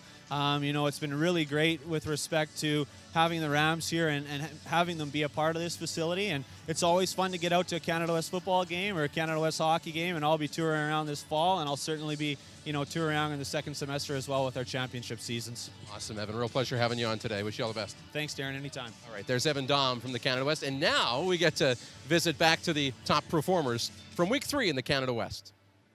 A big receiving day and a pair of key performances and a lopsided win highlight the Week 3 Canada West Football Players of the Week. In front of the third largest crowd in Canada West football history, UBC's Travell Pinto put on a show Saturday night in Vancouver to earn the Offensive Player of the Week award. The third-year art student posts 165 receiving yards on 10 catches in the Thunderbirds' 31-10 win over the Saskatchewan Huskies. With over 9,500 fans in attendance for UBC's annual homecoming game, Pinto was electric, finishing the night with nearly 250 all-purpose yards. With the victory, the T-Birds improved their record to 2-1 and moved into a tie with the Huskies and Regina Rams for second in the conference standings. The Calgary Dinos offense may have put up an eye-popping point total in their 76-17 win over the Manitoba Bisons, but it was the defense and special teams that brought home weekly honors from the conference. Defensively, Jack McEwen is the player of the week after registering 4.5 tackles, all of them coming behind the line of scrimmage. The defensive lineman earned 3 sacks and another tackle for loss as the Dinos round their record to 3-0, holding the Bisons to just 87 passing yards in the process. On special teams, kicker Nico DeFonte helped Calgary pile on the points, connecting on 3 of 4 field goals for the Dinos. The Winnipeg native made all 3 kicks from 40 yards or more, including a career-long 48-yarder in the fourth quarter. The kick was the longest by a Dino since Aaron Eifeld's 51-yarder in October of 2010. Make sure you catch all the Canada West football action by tuning into the Canada West Football Showcase each week or by watching online at Canada West TV.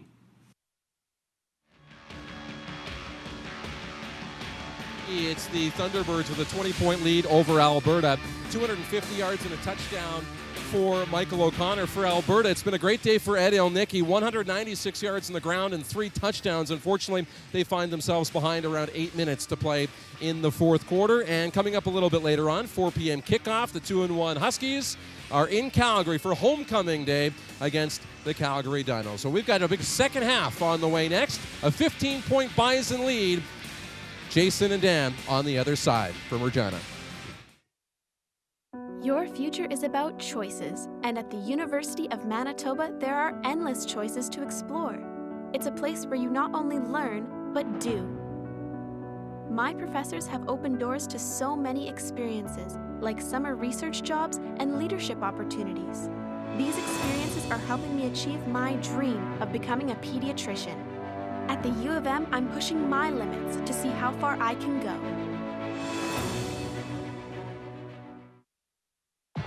This is unbelievable. It's just so awesome to see so much green and gold out here. 2-1. Up and good. Tied it late. Crooks wins it in overtime. What a Colme. Colme got it. 7 of 8. And Austin Cole believes that he got it. Shot scores. It went in a Postnikov. Congratulations to the University of Alberta. With 1 minute and 14 seconds left. Welcome back to Mosaic Stadium. Rams fans not overly happy with their team's performance so far in this first half of football as they trail the Manitoba Bisons 15-0 in a game. We talked about, you know, we didn't quite expect this, but we'll throw it back to Darren DuPont downstairs just to see what he has right now to start off this second half of football. Coach, my, how things can change in a week. What was the difference for you in that opening half? Well, there's no question. We're just concentrating and focusing on all the things that we talked about. We had a major meeting on Sunday after we lost by 60 points, and you could hear a pin drop for an hour and a half. And everything this week has been on point. And what I'm seeing today is guys not trying to do too much, guys not losing their minds, but focusing on their jobs. As simple as that. They've focused on their jobs, and they're playing it that way on both sides of the ball so far. Coach, appreciate it. Good luck in the second half here. Thank you. It was a good half for us. We need to keep it going. Guys? That's a happy coach right there. Usually you don't see it that much in the middle of the game, but that is a happy coach. Yeah, and we'll have more on that meeting that Coach Dobie had with his team a little bit later. As we'll take a look at those first half highlights that were pretty much all University of Manitoba. A lot of forced turnovers as well, as they have the 15-0 lead, as we saw a lot of that, man, in the offense. And that is great game management by the young quarterback. It is, as Cotillier in his first start was fantastic, and that's Picton. This was one of the... That was big. That was a big turnaround. That was a turning point. The next play, Picton tries to go back through to the middle. Interception. And that is back to the house, as that was Jaden McCoy with his first interception of the game. And he wasn't done there. No, it goes to the end zone. And then if you go 110 yards the other way, he was able to snuff out a potential Rams touchdown with that. Just playing quarterback on the back end of that defense and watching Noah Picton and just being a ball hawk. Went up to the highest point and pulled that down for a big, big stop. So great stuff by that Manitoba Bison defense. A lot of bend, and look at that big 3 turnovers. That is definitely the key to this football game so far. Absolutely. And, you know, Noah Picton and the University of Regina Rams, they need to protect that ball if they're going to have success for the rest of this game. And we're getting back to the kickoff here in the second half, and the Bisons offense gets to continue with this football as they're going to start things off with the ball, and down it comes as away we go on the return. Spinning away from a few tackles is the slot back, the reserve slot back in Jesse Walker, as in comes for the Manitoba Bisons, as he's going to lead again. That would be Des Cotillier. And obviously Lyles was okay after that bit of a shake-up at the end. He's back in the backfield. They do have their fullback in the backfield as well. Erasmo is in at fullback. Wonder what the status of Christie is. Christie was dinged up in that first half. Lyles in the backfield for Cotillier.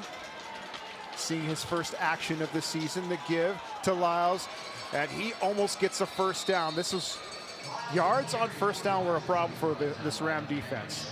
Yeah, there's a great carry there by Lyles. You'll see Erasmo started actually off in the short side slot and came around for a seal block.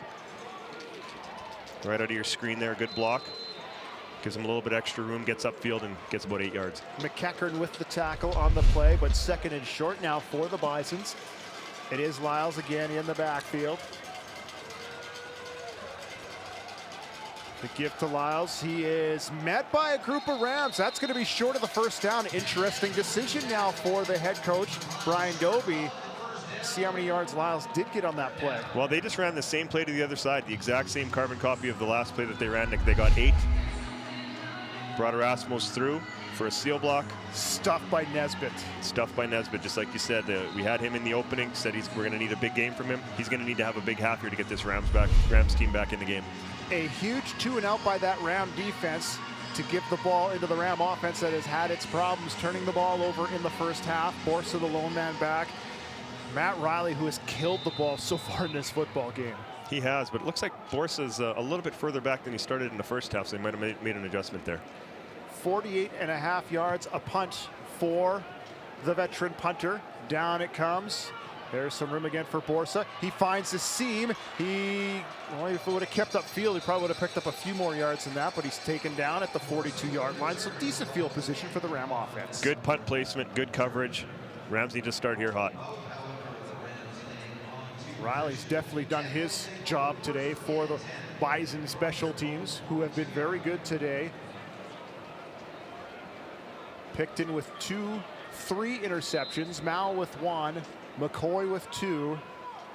2 of them happened in that middle of that Bison defense. Yeah, and we might see a change of game plan here in the second half and see if they can go outside a little bit with the football. It is. It's a little toss, and down goes Simon. And a great defensive play by the Manitoba Bisons. And all over that play for a big loss. Cleaning things up was Caleb Abraham. When the Rams line up Atlee Simon in the backfield and let him go north and south, they've been picking up 4 to 5 yards. So they try to do just a little bit of a toss, a bit of a speed sweep. Lost about 6 yards. So second and huge for the Ram offense. Bison's defense playing fantastic so far in this football game, pitching that shutout, leading 15-0. Rams clear the backfield. Picton with time. He'll get his man, not quite. Oh, almost gets first down yardage. That's real close. It'll be about a half a yard short here. And for this Ram offense to be successful, they need Mitch Picton involved in the second half. Mitch Picton picks up almost first down. He picks up 15 of the 16 yards. We'll see what the Ram offense does, as that is a very full yard before they get first down here. But Mitch Picton, yeah, we'll wait to see him in that offense. And the dagger in that first half was when the ball went in and out of the hands of Kyle Mortgat on that deep bomb. Well, that was a 14-point turnaround. What looked like a sure touchdown, next play went the other way. So a little less than a yard for the Rams to pick up first down yardage. We'll see if they will bring in the jack of all trades and Frankie Gray and the short yardage offense. I see Gray on the sidelines, and they will call his name. It's a long yard for that quarterback sneak. In his 5th year out of Campbell Collegiate in Regina. Especially with the push that the Manitoba Bison defense has been getting. This is a big, big play for both teams. He will go dead in under center of Mikel Vecchio. He'll get a decent push, and he gets bombs forward. Second effort got him there. Great second effort with Derek Dufault on his back.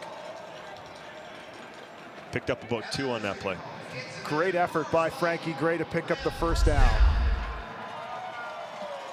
Goes to that right side with Pasula and Churchill.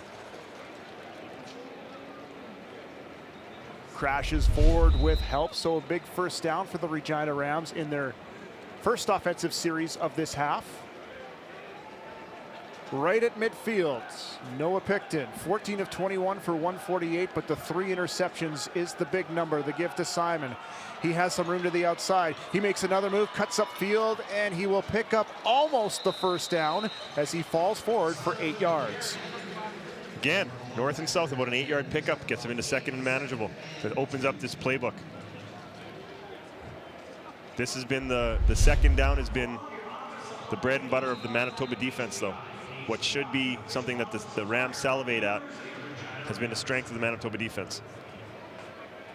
Let's see what comes out of that offensive playbook of Mark McConkey and the rest of his offensive staff. Full line, Simon right up the middle, and he is, I don't know if he's going to get it. Leading the way is Cole Adamson again. Yeah, I think we'll see Frankie Gray again. Cole Adamson in his first year at Oak Park in Winnipeg. Big kid, 6'5". He just beat his man and then beat Simon down to the ground. Looks like we're going to get a measurement. Great work by that whole Manitoba Bison defensive line. Derek Dufault with his first sack of the season. We saw a lot of Brock Gawanluk as well.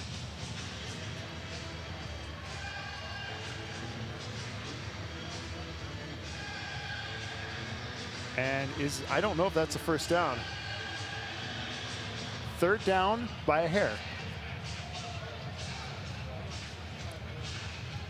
This is one of those fall forward type situations. Yeah, really the only thing that can stop you here is a bad exchange from the center and quarterback.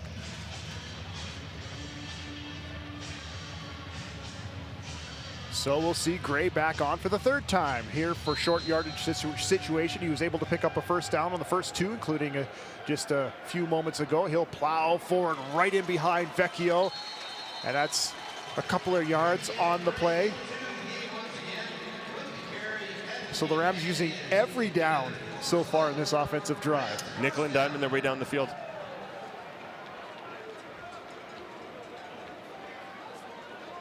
So far, a 6-play drive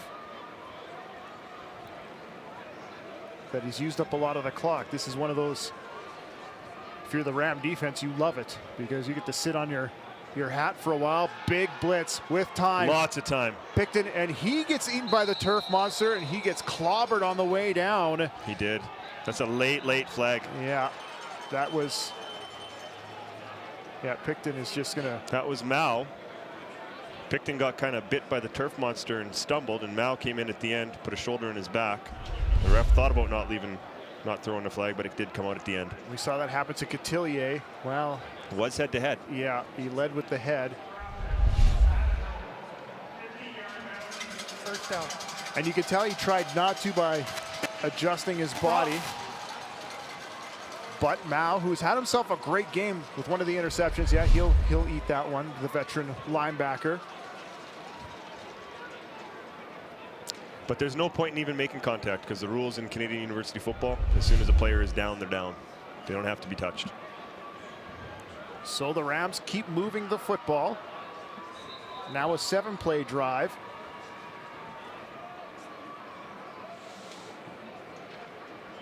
See what comes out of the playbook here. As it scrimmage just on the other side of the 30-yard line. Mao out of Ottawa. He just wants to get the next play started. He wants to put that one behind him and get the next play started. And now we have some commiseration again by the officials, as Noah Picton had something to say as well. And now he will bring that offense into the huddle. Last time they were in this situation, it was another pick by Jaden McCoy in the back of the Ram end zone. All kinds of motion by the offense. The give is a play fake to Simon in underneath, and it's caught by Shinbine, and he's buried after a little bit of a screen play. Yeah, they just run a little bit of a stop route by Shinbine and a flat route by Mitch Picton coming across from the other side, and they just pick which spot is the defender going to go to. Is he going to come out wide, or is he going to sit with Shinbine? Shinbine sits, and they just give him the ball. Tries to avoid the tackle of Shea Weeks, but a solid tackle by that Bison defensive back. 2nd and 5 for the Rams. That's the gift to Simon. Will he pick up the first down? No, he... About a yard short again. Yeah, about a yard short. What will we see here from this Ram offense? Will they go for... Oh, I'm pretty sure we're going to see Frankie Gray again. As this one might be the biggest yard for him to pick up. As first down yardage. Here comes the field goal unit. Yeah, so it'll be the field goal unit coming out for the Regina Rams. And it is Scraper doing the field goal duties. As Scraper so far this year is 2 for 4. His longest is 29. This one from 28. The holder is Mort Gatt. Rams with a chance here to get their first points of the football game, coming midway through the 3rd quarter. Down, kicked, up, and it's good. And with that, the Rams now trail 12. That drive was a bit of a grind, ends in 3 points. Bit of a success for the Rams. Need to build on that. So the Bison offense will take the field. We'll see what they can do here after a 2-and-out in their first offensive possession. We saw last week here with the Alberta Golden Bears unable to hit the scoreboard in that second half with a strong Ram defense. The Ram offense now a full game and 7 minutes have had a tough time offensively. There's Cotillier. Lyles in the backfield. He'll drop back quick. Nice play. Flag on the play. We'll see what that is, as it is a solid pickup on the play for Schroetz. But it looks like it's Manitoba, number 71. 10-yard penalty. First down repeated. On the veteran Clarkson. And these are the type of details that Coach Brian Dobie was talking about. Discipline and knowing your assignment and doing the right things. He called his team in for a big meeting on that Sunday, like he had said, and he asked them all to look at their lockers. And he said, how can you be prepared to play football when you can't even keep your locker clean. It's the small details that matter. He said by that Monday, every single locker was clean. Cotillier with time. He will hit his man. He bounces off. That's Kyle Patchell, who makes the catch. Picks up about 9 yards.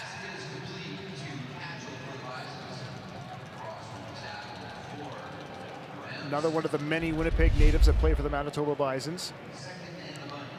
It's a good work, good use of the feet to be able to come out of the pocket to the right after his initial read wasn't there and just finding a secondary receiver. Patchell avoids the original hit of Corey Green, brings up 2nd and 10 on the big pickup for the slot back.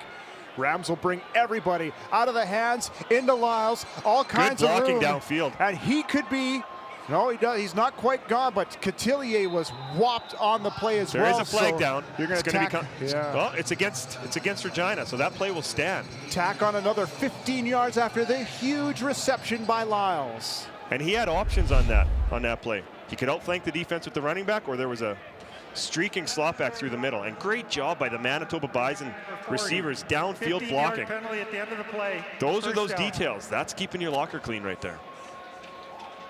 As we'll see the hit. Yeah, oh, yeah, that's way late. That's way late. Lane Hull with the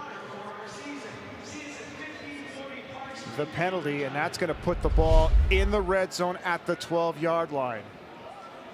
That flipped the field in a hurry. Bisons hurry up to the line. Cotillier calls out the signals. They stop a little bit. He resets. It's a toss play. Lyles strung out, and there's a big defensive stop. The Great Regina stop Rams by the Rams. needed.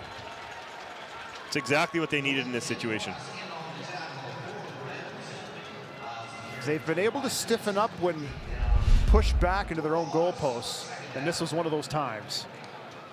So they mark him at the end of his forward progress, but great swarming team tackle by the Rams. Led by Nick Cross, the first-year player, and Lyles takes a knee again.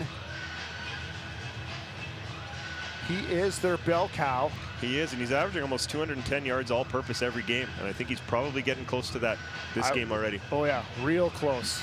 Well, he picked up almost half of it, well, a quarter of it on that on the play there, the previous play, as we see a final from Footfield in Edmonton. The UBC Thunderbirds pick up the victory with the 41-21 win over the Alberta Golden Bears. So a big win by UBC there. And the late game tonight is your showcase game with the University of Saskatchewan paying their first visit to the University of Calgary Dinos. Cotillier, pass caught, and that is a first down for the Bisons, and a nice catch by Shai Ross. And a great delivery by the quarterback. Sitting in the pocket, making your read, delivering that ball on time and in the right spot to move those chains. Shai Ross, a great weapon for the Bisons. Played in week 1, injured the last 2 weeks, makes his return and picks up the first down, first and goal for the Bisons.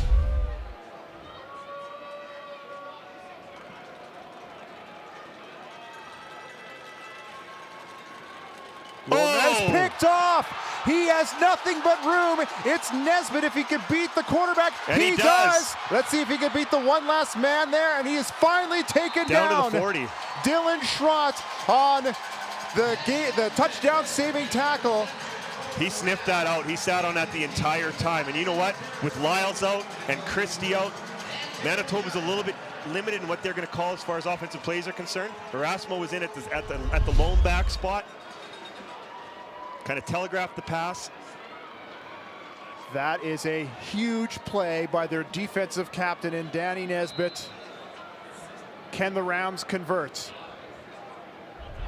They empty the backfield. It's going to be offside on the Rams. It's caught and pushed forward for a few yards in the play by Mortgat. Rams a little overexcited offensively.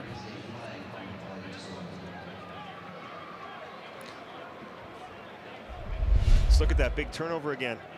Just telegraph the pass the whole way, and that's something that happens usually with a young quarterback, is they'll look outside in and just not inside out and not see that linebacker Regina, sitting on it. Number 14, 5-yard penalty, first down repeated. Cotillier, if he wasn't able to hold up Nesbitt on that play, he would have been gone. 107 yards the other way. Well, linebackers usually only practice their sprints about 10 or 15 yards. I don't think he's done too many 110-yard sprints, but he might add that to his off-season training now. We wouldn't see him for the next few plays because he'd have to recover from that. Picton, long pass to the far side. It's caught. Couple of great moves, and that's Mitch Picton picking up a solid gain on first down and to bring up second and short. Long throw out to the field. Gets it into the hands of his cousin and his playmaker. He picks up about another 7 and 8 yards after catch. Sure hands making a couple of Bison tacklers miss. Simon is to the left of Picton. He flushes out. Bisons rush 3. In over the middle. This should be first down yardage. And it down he goes is Picton. So back-to-back catches for Mitch Picton. They just ran a nice little layered over-under route with a natural rub. Brought Simon from the field side. He ran the over-top route. Mitch Picton comes underneath. Creates a nice little gap. Just gets upfield. Gets his shoulder pads north and south and gets what he can. Mao with the tackle. One of his many in this football game. Rams now threatening for the third time. They picked up a field goal but threw an interception in the first half. Picton again. Wide open. Yep, lots of room on that far side. Heading quickly upfield, making a few men miss. 3, 4 men, and finally they come in and bring down Shinbine after a gain of 8. He must have thrown that 700 yards just to pick up 7. That out must be a scary throw.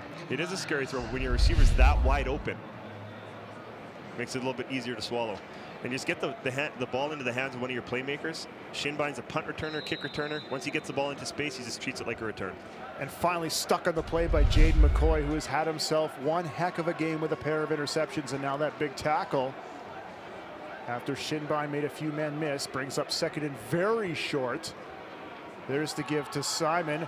He'll pick up about 4 or 5 yards and the first down and first and goal for the Rams. Very reliable play from Atlee Simon there. Gets the yardage, dips his shoulder, and double wraps the ball to protect it. Smart play by the veteran. Rams forced their first turnover of the game. Their turnover ratio has been even this year. The Bisons were a -7 on the turnover ratio, but they have the 3 interceptions of Picton. Rams jumbo package. Right up the middle is Simon. He will plow forward, and he is stopped at about the 3-yard line to bring up second and goal. Good push by that Rams offensive line.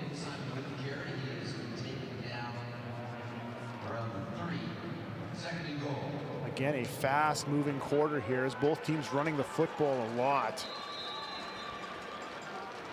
Second and goal, University of Regina. There you see Simon. Lone man back. They're just going to give it to the veteran running back. He pushes forward. He fumbles the football. Another turnover, and he's got some room. And down goes the fumble recovery by Shea Weeks, and a flag on the play. That comes way after, but a fumble by Simon at the goal line. So back-to-back. Not back-to-back, but 2 big turnovers in the red zone. And we just talked about 2 plays earlier, how smart it was of Atlee Simon to double wrap that ball and protect it and get what he could. I think he got a little close to the end zone here, was standing up a little tall. The ball just popped out. I think he was trying to reach for the end zone. Brock Gawanlik with the great tackle. We'll have another look at it. Yeah, just had one hand on the ball, popped out. Rams not doing themselves any favors. What penalty did we miss that put the ball on the 1-yard line? I don't know. Was it some jaw jacking after the play? Yeah, there was one way back in the play. So long field for the Bisons, but still 2 big turnovers by the Rams. One in the first half, now one in the second half where they had the ball deep in Bison territory.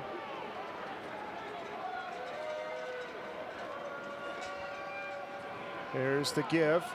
Stretched out, yeah, and it's a pickup about 6 or 7 for Lyles. He was almost dead to rights in the backfield. He was, but he uses his feet really well. Circles the defense, gets out wide, presses on the defender, and gets a straight arm.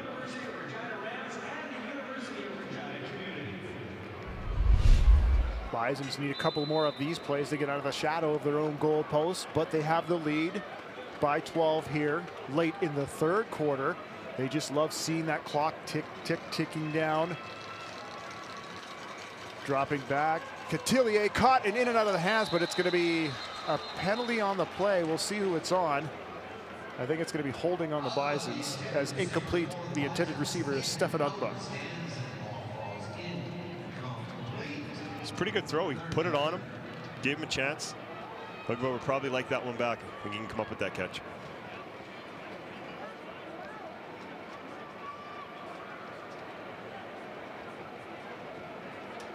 So he's looking around. Is the referee looking for the decision for the Rams?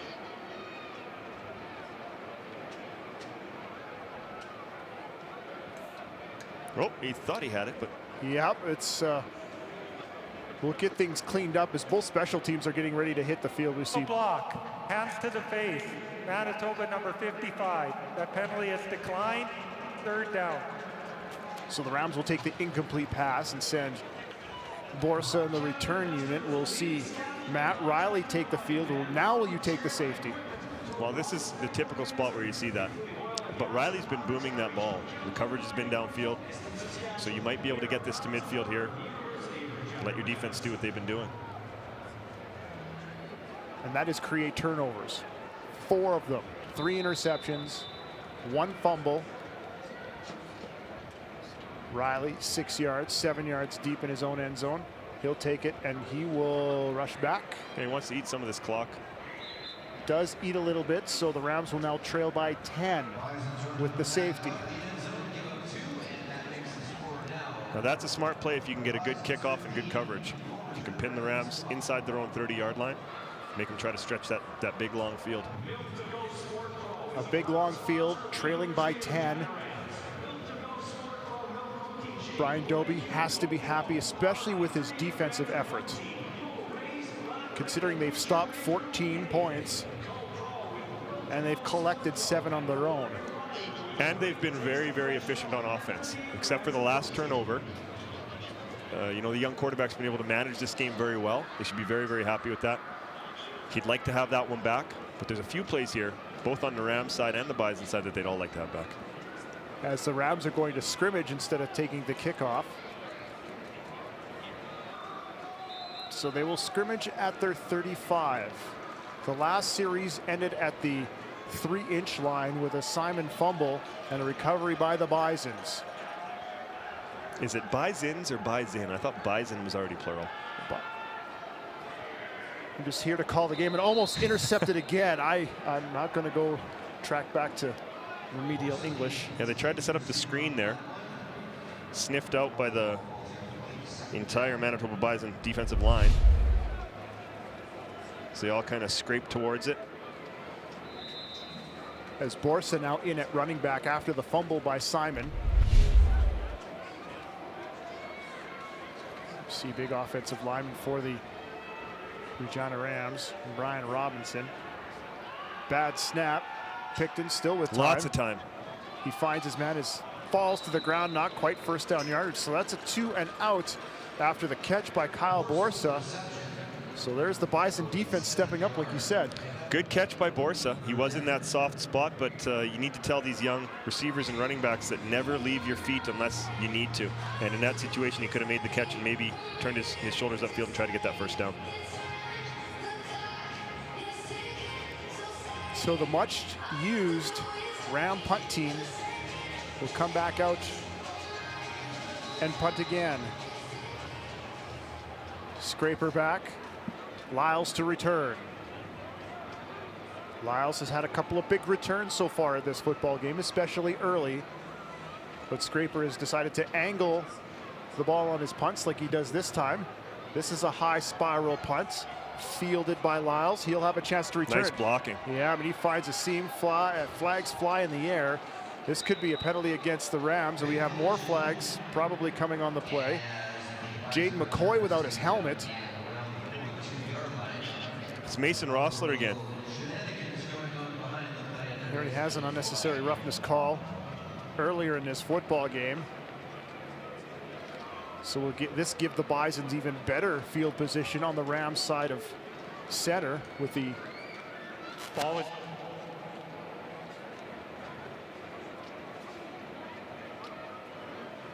holding number 32, or number 10, Manitoba, while the ball is in flight. Unnecessary roughness, number 32, Regina. Those penalties should be balanced at point of possession, first down.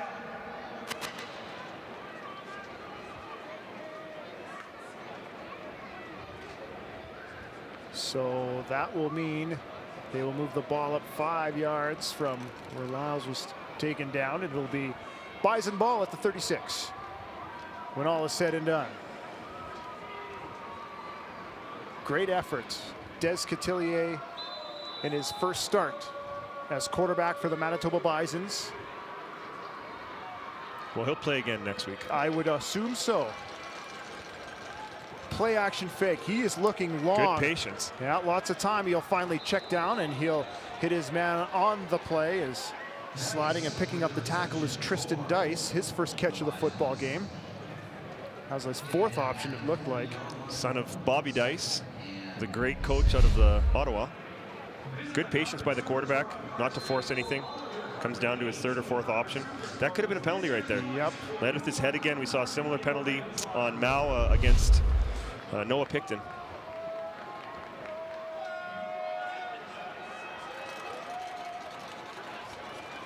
Here comes the Ram rush. Out of the hands, in and out of the hands quickly by Cotillier, but nobody's home. So a big defensive stand by the Regina Rams to finish off this third quarter as the Rams pick up a few points, but they still trail the Manitoba Bisons here after 3 quarters of play, 15-5 on the Canada West Football Showcase.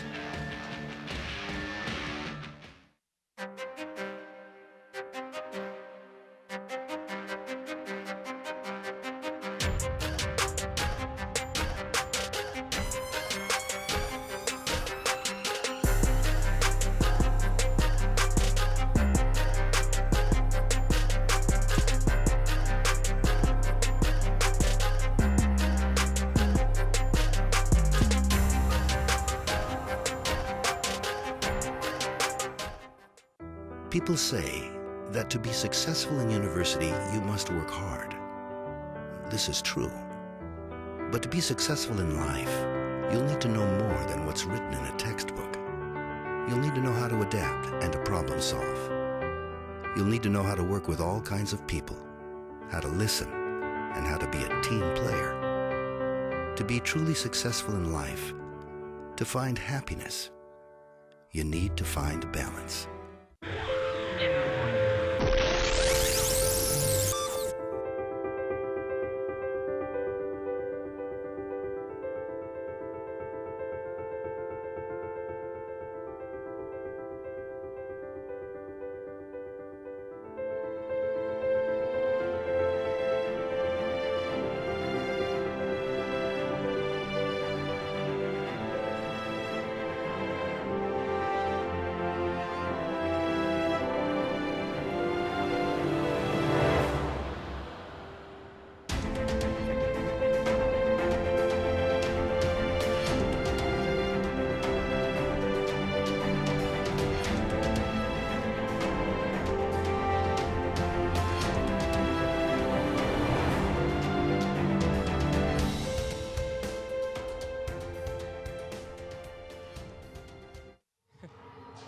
We are through 3 quarters of play here in Regina, a 10-point Bison lead. Well, the Canada West is proud of their alumni. Today, the spotlight is on former Manitoba Bison Jamie Borum, who played a year in Saskatchewan and UBC to start his Canada West career before going to the BCFC for 3 seasons. He was then drafted by the BC Lions, but did not crack the team out of training camp. That's when things changed for Borum. It was Brian Dobie and the Manitoba Bisons who seemed to change the shape of his football career. He credits Dobie as bringing him on and really being an impact on his career. For Borum, who played throughout the prairies, he also played throughout the football field as a running back, a safety, a returner, a kicker, and a punter. Through 2 seasons with the Manitoba Bisons, he was a 2-time All-Canadian, including the MVP of the 2001 Churchill Bowl. Then went on to a decorated career in the CFL, including a Grey Cup in 2007. Now Borum is the head coach of the Okanagan Sun in the BCFC and an athletic director in Immaculata Regional Catholic High School. And he credits all of his success to Dobie and his time with the Manitoba Bisons. Now for the fourth quarter, up to Dan and Jason. Guys. Professor DuPont looking very studious. Yes, I played with Jamie Borma and against him. Actually, we played in a game called the Varsity Stars game. You can have a look at the third quarter stats up on your screen there. Played in a game called the Varsity Stars game. It's now replaced by the East-West game. And Borum was the field goal kicker, and I was receiver, but he liked when I held, so I held for him. The other team's kicker got hurt, and as the game came down, they needed a field goal to win. And so they called us over from the other side and said, you guys are going to be kicking. And I looked at Borum and I said, you better miss this. He goes, you better drop the snap then. I put it down and he put it through, and we lost the game for our team. That is awesome. And you saw him and you faced them a lot as the Rams pick up a penalty as well. And that moves the ball up to the 46-yard line. Great tackle by that Manitoba defense again. Again, leading the way is number 99, Brock Gawanlik, and that was Simon. Hard tackle to the ground. And you see the frustration on Simon's face.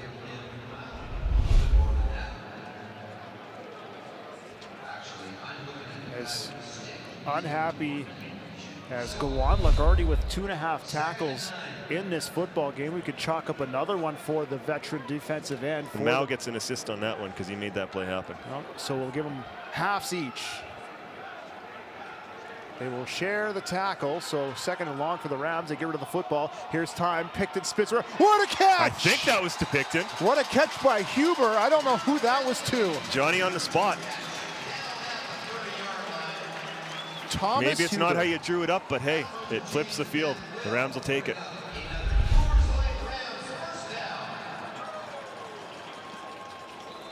Picton, I think, just a little bit wide on his seam route.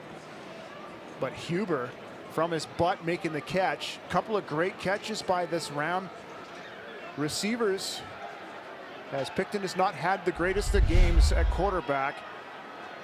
So Manitoba brought the house. Yeah, they did, and quickly out of the hands. Lots of room after this catch. Here comes Picton. If he makes one move, he has end zone, but he's taken down on a great touchdown receiving tackle by R.J. Shelley. Great poise by Noah Picton to sit in here.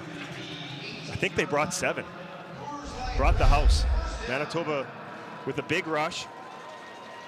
Gets the ball out quick into the hands of his cousin, Mitch Picton. Mitch does the rest. So the Rams in business again. They've turned the ball over twice when they're this deep in Bison territory. Lone setback is Simon. He gets the nice ball. cut. He makes a cut, makes one man miss, but then he's finally buried. As that was a great chance for the tackle for loss, is quickly in on the play with Shea Weeks. Great pursuit by that Manitoba Bison defense. When it looked like Atlee Simon was going to be able to shake somebody and make a move and get outside, everybody rallied to the ball carrier. Swarming pursuit. Great discipline. Nice cleanup by Marcel Arunda-Welsh as well to bail out Weeks on the missed tackle. Here's the Rams with a chance. They'll go to the end zone, and it's incomplete, but there's a flag on the play. And there is a flag back at the line of scrimmage. Yeah, at the 13-yard line. We'll see what the call is. Might be offside on the Rams, and it is. So here comes the field goal unit to cut the lead to 7. Number 6, Regina. That penalty is declined. Brings up 3rd down. Scraper in the field goal unit to come out. That's close. The Ray Elgard rule would have said that that's not offside. Some of our viewers are a little bit too young to know who Ray Elgard is, though, but you can Google it. Just, yeah, use the machine. He made a lot of great catches. Paved the way for the large slot back. Paved a lot of things. He's a big man. He did, yes. Paved a lot of defensive backs. Scraper in for the field goal. Out, and it is through. And with that, this defensive struggle continues as the Rams trail 15-8 to the Manitoba Bisons. Just chipping away, slowly chipping away at that 15-point Manitoba lead. Got it within a score. I did not expect a defensive battle at all. It's been a good game. Some great plays by both defenses. We talked about both middle linebackers, Mao and Nesbitt, have come as showcased.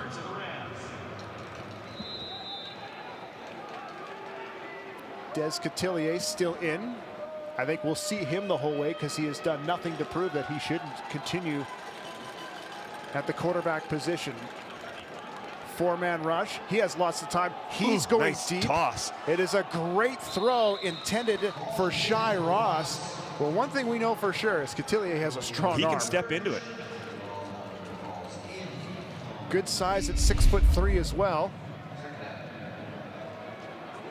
Great use of his eyes to hold that free safety in the middle of the field.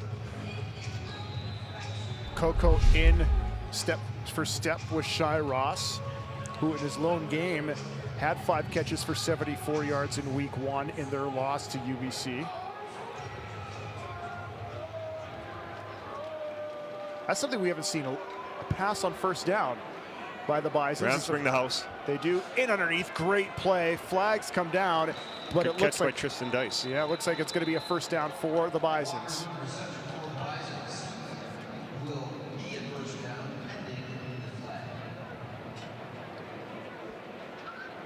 Still await the signal as Contact. Regina, number 31. That penalty is declined. Result of the play is the first down. Good recognition by quarterback and receiver to see the hot route, get it in his hands and get the first down. Big first down catch for Tristan Dice. Lots of room. Get a chance to cut it upfield and pick up a few more yards. So a big first down for the Bison offense, especially picking up a 2nd and 10. Exactly. As Lyles makes one man miss, another man miss, and there's what we saw a lot in the first half, and that's a pickup of 7 yards. Lyles is showing his versatility there. If you're playing Madden football, that was the right trigger on the joystick. He just made a deadly cut. Off to his left, put his foot in the ground, cut it back to the right. The Bisons would love. Boom. Yeah. Big jump cut, another cut.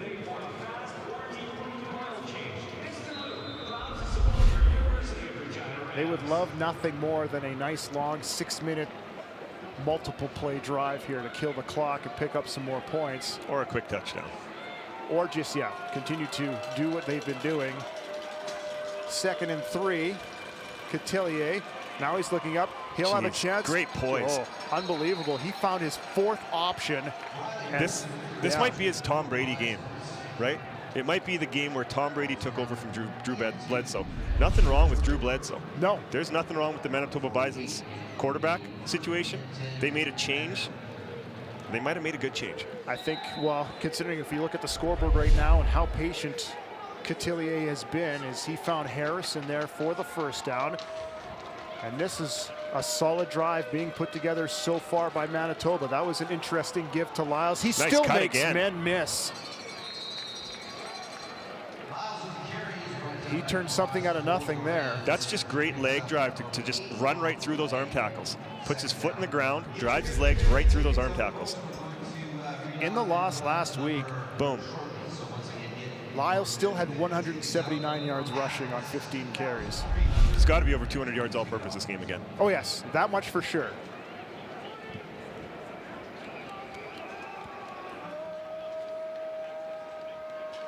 Cotillier again with time, finds his 2nd option, and it's caught. Picks Another up first down. Yeah, that's a first down. And again, he's really spreading the ball around. That's Patchell this time. So we've seen Patchell, Dice, Harrison all make catches on this drive.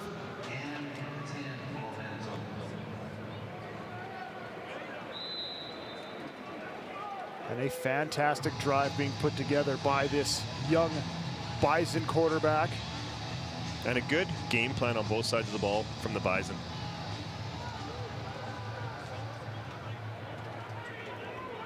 One lone receiver to this left side, and that's Shai Ross in one-on-one with Coco. They play fake to Lyles, and it is caught by Ross as he fell to the ground with the catch, but still solid yardage on first down.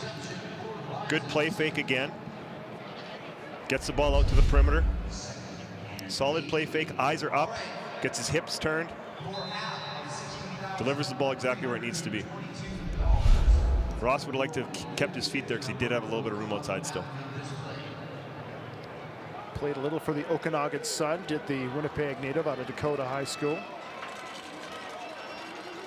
Second and short, so they're going to go to the air with time, and why not? Another strike. Why not? No, Calling that incomplete. Wow. That was thought close. Ross I thought had he, it, yeah, I thought he had possession of that. Took it to the ground. I guess you have to survive contact with the ground. Good patience, good delivery.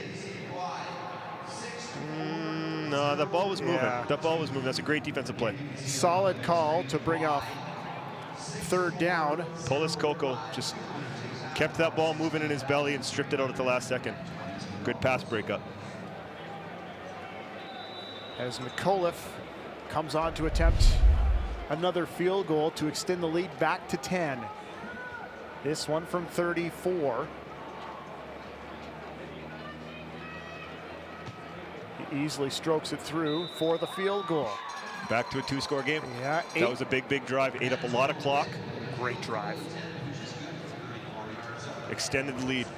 Chalk up another positive check mark on that Manitoba Bison game plan and the way things have laid out. We'll see what the Rams have in store here.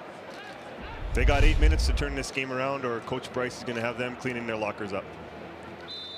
As it's pushed through and he goes boom. A little bit of kicker swagger there. Oh. Oh, there you go, huh? Okay. Little extra something, something. Huh. Looking like John Daly. Yeah, just don't miss next time. Big pass and caught. And he's got room. Yes, he has lots of room. That's Mitch Picton. He can score. He does not break the touchdown saving tackle by R.J. Shelley, but a huge play for the Rams. And we said, if they want to get back in this game, they need number 6 to be involved. Big play from Picton to Picton. That puts Picton over 100 yards. Mitch Picton over 100 yards receiving for the game.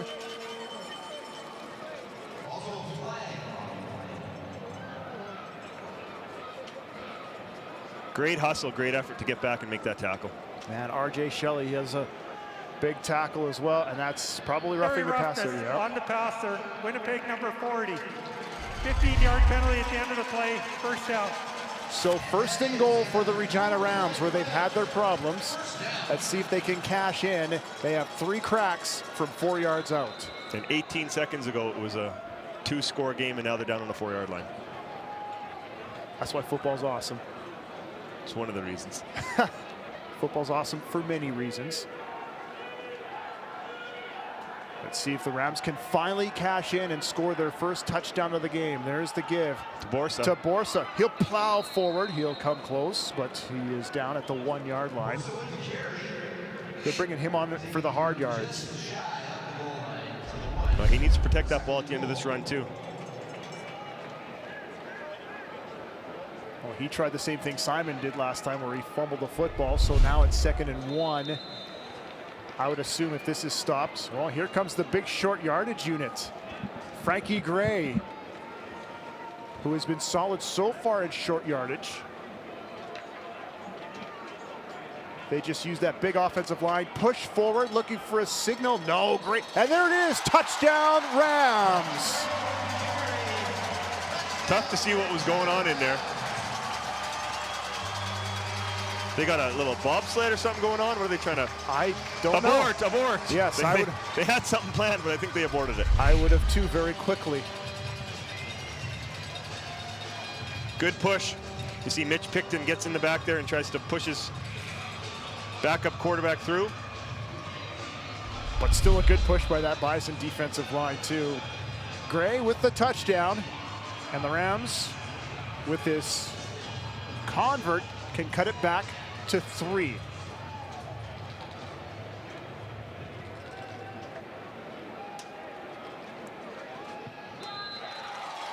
And just like that. Yeah, within 90 seconds, the Rams have now climbed within 3 points of the Bisons, who have led from the get-go in this football game. Gray just followed Mikel Vecchio. Stephen Bryce talked about Vecchio at the beginning of the season as one of the top recruits that they picked up here in the 2016-2017 recruiting drive. And that is his third straight start at center. Yeah, they had some injuries at that center and guard spot and did some juggling and have finally figured out a combination that they're comfortable with. So Huber, who has had a great game catching the football, he's going to handle the kickoff duties.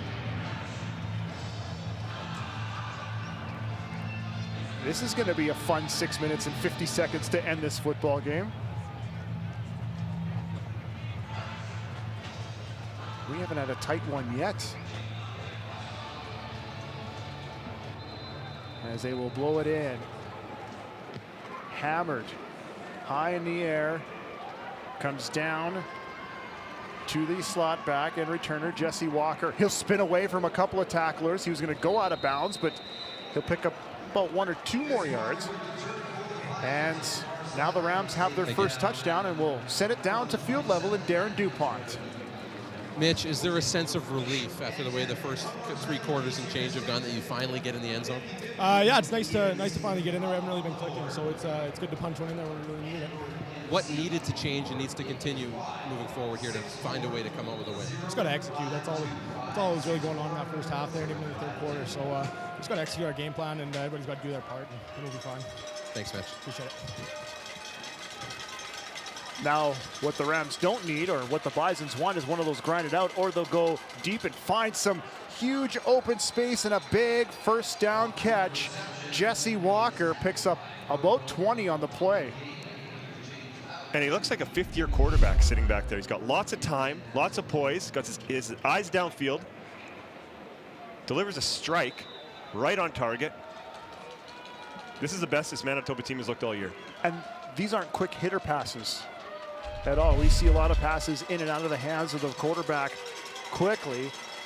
So again, the Bisons with 1st and 10. There's a give to Lyles, and he will find again first down yardage, and we'll see what the penalty is. It'll be holding. That'll come back. Yep. That's a tough break for the Bisons. That was a great pickup, it looked like, on first down, but was it sprung by the hold? 71, Manitoba. 10-yard penalty, first down repeated. Tom Clarkson with the call. And it's just the counter play. As 71 comes around the edge, he just doesn't quite get there and just grabs on. Yep. Nesbitt did a great sell job as well. So 1st and 20 for the young quarterback. Directing traffic, directing Weeks. He goes from his right to left, empty backfield. Cotillier with lots of time. He'll let go of the football, and it's down on the ground. Is it a fumble? Or incomplete? Incomplete. They called that incomplete. Pass. He was wide open. He was, should have hung on to that one. Yeah, incredibly wide open. And yeah, he was looking for the roughing the passer too. Good delivery. Waiting for that linebacker to clear. That was good patience. I don't know. That might have been a catch. Yeah, I think he that had was a fumble. Had it for a bit. Might be a break there for this Manitoba offense. And one they needed. Here now, 2nd and 20. The Rams are going to send a little bit of a blitz. Delay play to Lyles. That was no go, as they saw that coming all the way. As Greg McKen with the tackle. And just put his claws into Lyles in the backfield. Wouldn't let him go anywhere. Almost stripped that ball out too. McKen, who's been banged up, returns to the Ram lineup at that nose tackle position. Bit of a delay here. Tried the Statue of Liberty again and just put his claws on him. Hung on for dear life. That ball almost came out at the end. Riley into punts. He's been great and great again. Let's see if he can get the outside. Borsa tries to find the edge. He decides to cut it back. Now he'll find some room. That's a good return. Good return. Yeah. Fans are starting to get into it here at Mosaic Stadium, so the Rams will have it on just a hair on the Bison side of the field. Well, if there's a time that this Ram offense can turn it on, it's now. Let's see what kind of veteran moxie Noah Picton and the Ram offense has. Noah Picton is 22 for 31 for 292. and 3 interceptions, but he is climbing the ladder. He is 16 yards away from former UBC Thunderbird pivot Billy Green. And that'll put 1, 2, and 3 as Regina Ram quarterbacks, just in case you didn't know. You guys like to throw the football, huh? There's Picton. There he goes again. That Good one catch. was a great catch, yes. Working back to help his quarterback, shin bind. And that's a first down yardage. It looks like he'll climb into 3rd place on this drive. He sure trusts his arm, doesn't he? He does. Yeah, there's some quarterbacks sometimes over trust, but he trusts his arm a lot. And his receivers. So the Rams, after that big first down catch by Shinbine, they'll have first down again. That's the play fake. Great play fake. Blitz. Good tackle. Good solid tackle. It's McCoy again. Probably the player of the game on the defensive side of the ball. Easy. Either McCoy in the backfield or Gawanluk, who's been solid on the line again. That was a good pickup. Yeah. Good blitz pickup. That was just well executed on both sides of the football. Just a good football play.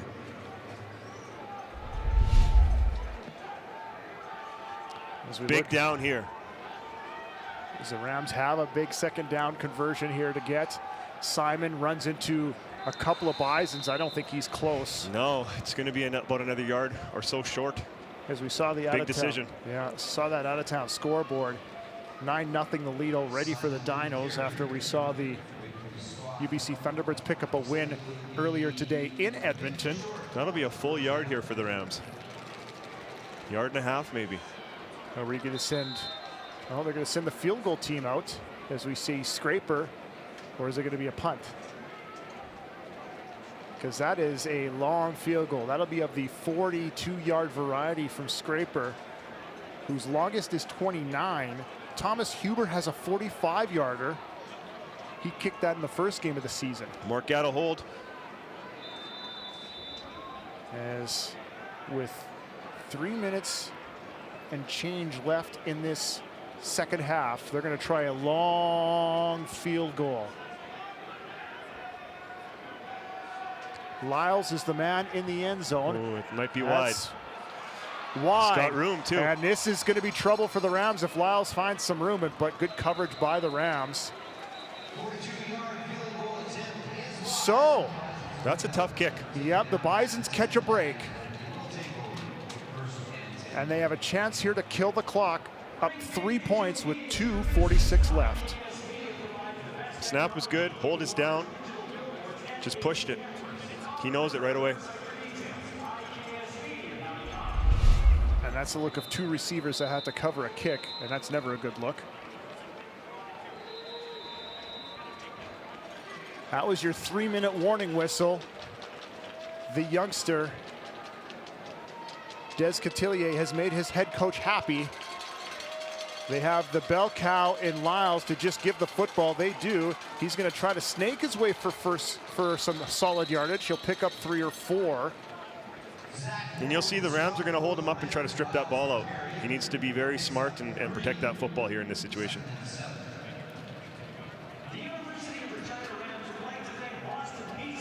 Second and 7 now. Chance for the Rams with a stop here to force a turn, a 2 and out, and get the ball back into their offense. But for the Bisons, they pick this one up. They'll be able to kill some more clock. Cotillier, time, over the middle. Great catch. And close to the first down. Contested catch, clutch play. Nick Cross was draped all over him. Riley Harrison, fantastic. And poise of the young quarterback to stand in and make that throw. Huge first down. Harrison in his second season with the Bisons had a 100-yard game in week 1 against UBC. There's that jumbo backfield. That's the Lyles with the ball. He's going to gain nothing as there's a Bison offensive lineman just put his hands over his head because he lost his helmet. And that's Rose Standish, the right guard. He's going to have to come out, and we'll see who comes in. Yeah, he's going to have the backup offensive lineman come in. So again, a chance for the Rams on 2nd and long to force the punt. Clock keeps ticking away. Clock not in the Rams' favor. But with a couple of first downs, the Bisons can pick up the big upset win here at Mosaic Stadium. Cotillier, time. He's big hammered! Sack. On the blind side. Hull gets home. Lane Hull with the sack. That's exactly what this Ram team needed. Right on time. Cotillier didn't see it coming as Hull with his 2nd sack of the season. Just brought the blitz, a delayed blitz from the linebacker position, right through that C gap, right through the B gap, and gets home. Almost jarred the ball. Good job to hold on to that ball. He did everything in his power to hold on to that football. We'll see what the special teams play, chalked up here by special teams coach Kevin Pierce of the Rams. See what he can draw up here on the return. They send 2 back. Borsa and Shinbein are going to be a pair of receivers, so they're going to set up a return here. They've tried to bring the pressure earlier in the game and just haven't got home. 89 seconds remain in this 4th quarter. Matt Riley, who's had a fantastic day punting the football for the Bisons. 2 men back, Shinbein and Borsa. Riley, wobbly punt, will come down to Borsa. He'll find a little bit room now. He'll head upfield. Yeah, that's a big return that the Rams needed. So, with 78 seconds left, they need about 40 yards here to get into scraper field goal position. 78 seconds left. This team gave up 76 points last week. We've put the ball, the game in the hands of the Manitoba Bison defense. If they want to make amends for a lopsided game last week, they can do it right now within these 78 seconds. That would be a great builder for the Bison program, the youngsters here. But still time for the Ram offense and all the great weapons that they have, including this one. Picton, quick out. It's caught and out of bounds. Good. Simon with the catch. Good play by Simon to catch that ball and get out of bounds and keep that clock stopped. Simon is one of the top receivers out of the backfield in Canada West football. Just a quick flat route. Gain of about 6. Out of bounds. Stop the clock. 2nd and 5 now for Regina. They are definitely in 3-down territory. Quick in and out of the hands. That's a first down. Mitch Picton with the catch and a pickup of 7. Here comes the 1-minute drill. Practice this every day in practice. What's the situation? We're down by 3. We got 1 minute, and we got 45 yards to score. They've only used 10 seconds so far on those first 2 plays. They empty the backfield. Picton, 3-man rush. He's going to step up. Yeah. Oh, no. There's a flag on the play. We'll see what happens here as it's caught. As Mort got with the catch, we have a whistle and a flag. We'll see what this call is. Oh, it's going to go against the Manitoba Bisons as Thomas Churchill was interloping on their conversation. Interloping. Interloping. Probably not a word. I'm making things up now. I prefer ear hustling. No contact. Number 10, Manitoba. 10-yard penalty results in a first down. Less than a minute. Those are the things that will drive that man crazy. Also, Brian Dobie is one of the best personalities in the Canada West Football Conference. Always a good discussion with him. He is what the conference needs. So the Rams now on the 35. Not quite field goal position as we saw Scraper miss the long field goal a few minutes ago. Simon flushes out to the left. Under pressure and down he goes! Huge sack! Great sack by the Bisons. That's Houston Rennie. That's the one thing you can't let happen on that play. You're kind of in field goal range. You'd be able to kick a 42-yard field goal to tie the game. The one thing you tell your quarterback is you can't take a sack. You got to get rid of that ball. Just great pressure, great secondary pressure, just like we saw from the Rams on the drive previously. Secondary pressure, they bring that linebacker home.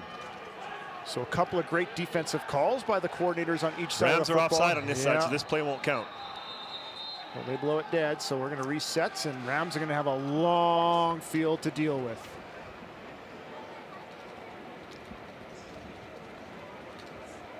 Rams shooting themselves in the foot here as Picton's going to go talk to the sidelines and get the play in. What looked like a really promising drive just really stalled. So with 40 seconds left, the Rams are going to be 2nd and 24. I think now they're just looking for field goal range. I would accept it if I were the Bisons. Or the Bison. Or the Manitoba Bison. Regina, number 14, 5-yard penalty, 2nd down repeated. Got awful quiet in here. Yes, it did. As the raucous Ram faithful have gotten stone cold quiet. They need a big chunk of yards here, so we'll see what they come up with. Picton swings it. It's caught by Shinbein. There's nobody there. He tiptoes. Let's see how much he picks up. He'll get to the 34-yard line. Oh boy, that's a 39-yard field goal. Do you kick it? Do you? I don't kick any field goals, so don't ask me that. I can't kick for nothing. No, I can't kick for nothing. I could pretend to throw and pretend to catch and pretend to call a football game. That was a good positive play. Got the ball into the hands of Shinbein. Let him turn it into a bit of a punt return. He got out of bounds. They got a chance now. This is... So Thomas Huber in to kick this field goal. He hit from 45. Here's 42. Yeah, he is 2 for 3 on the season. So here is Thomas Huber with the game on his foot. Mortgat the holder. Down, kick. This one has room, and it is wide right. And that is it. No, I would just chew the time. He sits down, and that should almost put the last nail in the coffin for the Regina Rams as Huber hammered it really wide right.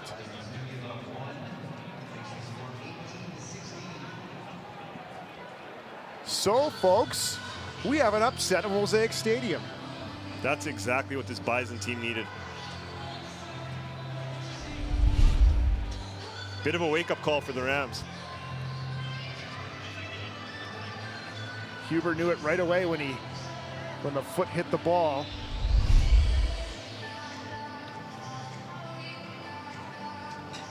So, the Bisons pick up their first win of the season in 23 seconds. Des Catelier has never lost a football game. No, he Never. has not. Undefeated. That was a great performance. Great game management. He stood in and made the throws when he needed to. Protected the football. Had one bad read. Read outside in and didn't see his linebacker. This would have been a different game if they had scored on that play too. 100%. As Catelier, 18 for 29, 206, 1 interception, but victory formation, the sweetest formation in football for this one for the Bisons. Jamal Lyles has 82 yards on the ground and under 58 through the air. His 130 combined yards for offense. He had to have another 100 returning. Oh, he had more than that. He had well over that. And that is it, folks. And the Manitoba Bison pick up their first victory of the season. They knock off the number 6 team in U Sports, and the Regina Rams 18 to 16. Well, that'll drop the Rams to 2-2. Bison pick up their first win. Interesting to see what happens in that late game today. That will be very interesting in that logjam for second place in the Canada West Football Conference. Couple of big things, the 3 interceptions by Noah Picton, especially the pick 6 and the one in the end zone who's searching for a touchdown. And the TSN turning point, or the Canada West Showcase turning point, would have been the missed play by Mortgat and the pick 6 that ensued right after. That was the game changer. It's funny how football comes down to 1 or 2 plays. Doesn't matter what the score is, it always comes down to that as Brian Doby and Stephen Bryce exchange pleasantries as the Bisons, after getting crushed last week. I think that's the biggest story. You 76 hung on you. You've mentioned this. That's a 60-point turnaround by your defense. There will be totally opposite coaches' speeches in each locker room. One will be praising about the details and how well they've responded, and one will be talking about how disappointed they are in the performance. Great performance by that man, Des Cotillier, as we take a look at the standings in the Canada West Football Conference. As there you see it. We'll probably assume the Huskies are going to lose in Calgary and drop to 2-2. So your top two teams, Calgary and UBC, and the two Saskatchewan teams who play next week at Griffith Stadium in Saskatoon in a big matchup for those two teams. Yeah, and then Regina's schedule doesn't get any easier, right? They've got Calgary and UBC. Oh boy, it's going to be tough sledding for this Regina Ram Football Club the rest of the way. They only have one more home game here at Mosaic Stadium as well. This is their first loss here at home for this Ram club. And it's a tough one. So the Rams lose 18-16, and we'll finish things off on the other side here as the Bisons pick up the victory at Mosaic Stadium on Canada West Football Showcase.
Your future is about choices, and at the University of Manitoba, there are endless choices to explore.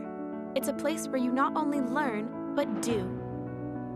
My professors have opened doors to so many experiences, like summer research jobs and leadership opportunities.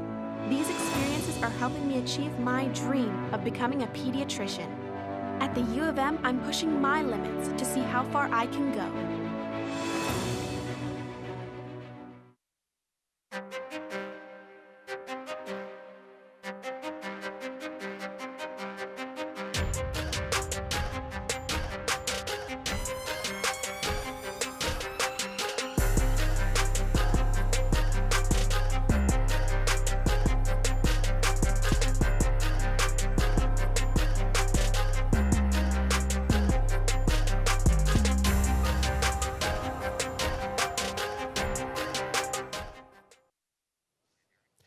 Welcome back to Regina. 18-16, the Manitoba Bisons picking up their first win of 2017 in dramatic fashion right until the final minutes of this one today. Joined with Bisons quarterback Des Cotillier, and making your first start with the team winless. What kind of pressure were you feeling coming into this one today? Honestly, not a lot of pressure on my shoulders. I knew our team could grind it out. We haven't been producing in the past, but our team just rode with me. You know, they really came, brought me in, and felt confident all along. I mean, didn't feel too much pressure, just felt calm. 209 yards through the air. You seem poised, especially in that first half. What was the approach for you personally? Just to get the ball out of my hands quickly as possible, not having to read too much of the defense, just having to get the ball out of my hands. That was the philosophy. At halftime, or after the halftime, your coach Brian Dobie alluded to a meeting on Sunday after the blowout loss to Calgary. He said you could hear a pin drop at times. Other times, you probably could hear him 3 rooms down. What was that like, and how much did that influence the week leading up?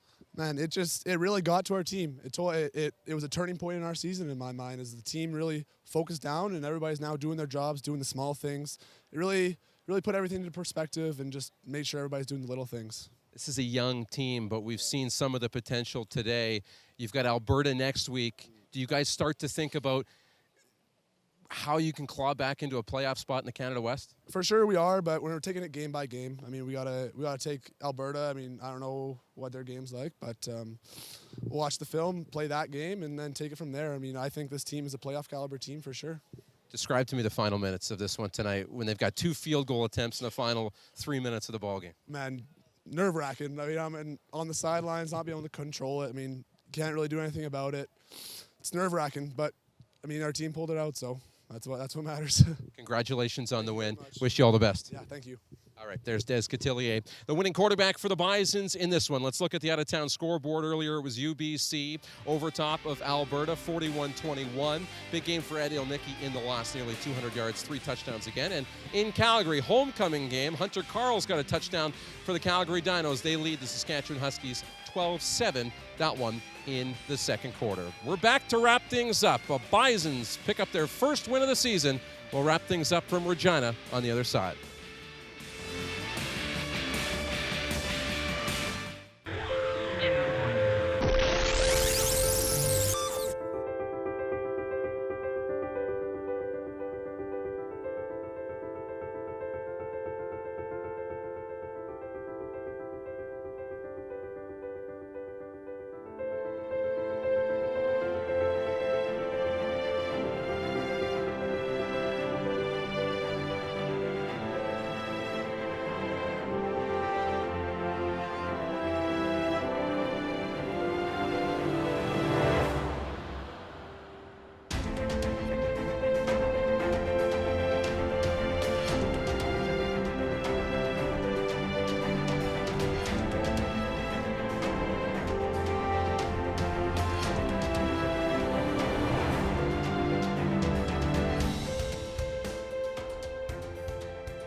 Well, it was a beautiful afternoon for football in Regina. Noah Picton leading the Rams, looking to go 3-1. Meanwhile, it was the winless Manitoba Bisons looking to pick up their first win of 2017. The Rams struggled. Just one offensive touchdown, and it came late in the fourth quarter. And it was Des Cotillier in at quarterback, making his first career Canada West start. Threw for 209 yards. The Rams with 2 missed field goals in the final 3 minutes to win the ball game. Manitoba avoids going 0-4 for the first time since 1998, picking up the 18-16 win. Now for the Rams, they get set for a pivotal matchup in the Canada West. It's the Battle of Saskatchewan as they'll head down the road to Saskatoon to take on the University of Saskatchewan Huskies. That game next weekend, and we'll have it for you here on the Canada West Showcase. Until next time, on behalf of our producer, Dave Roberts and the entire production team, for Dan Plaster, Jason Claremont upstairs, I'm Darren DuPont. Thanks for watching, and so long from Regina.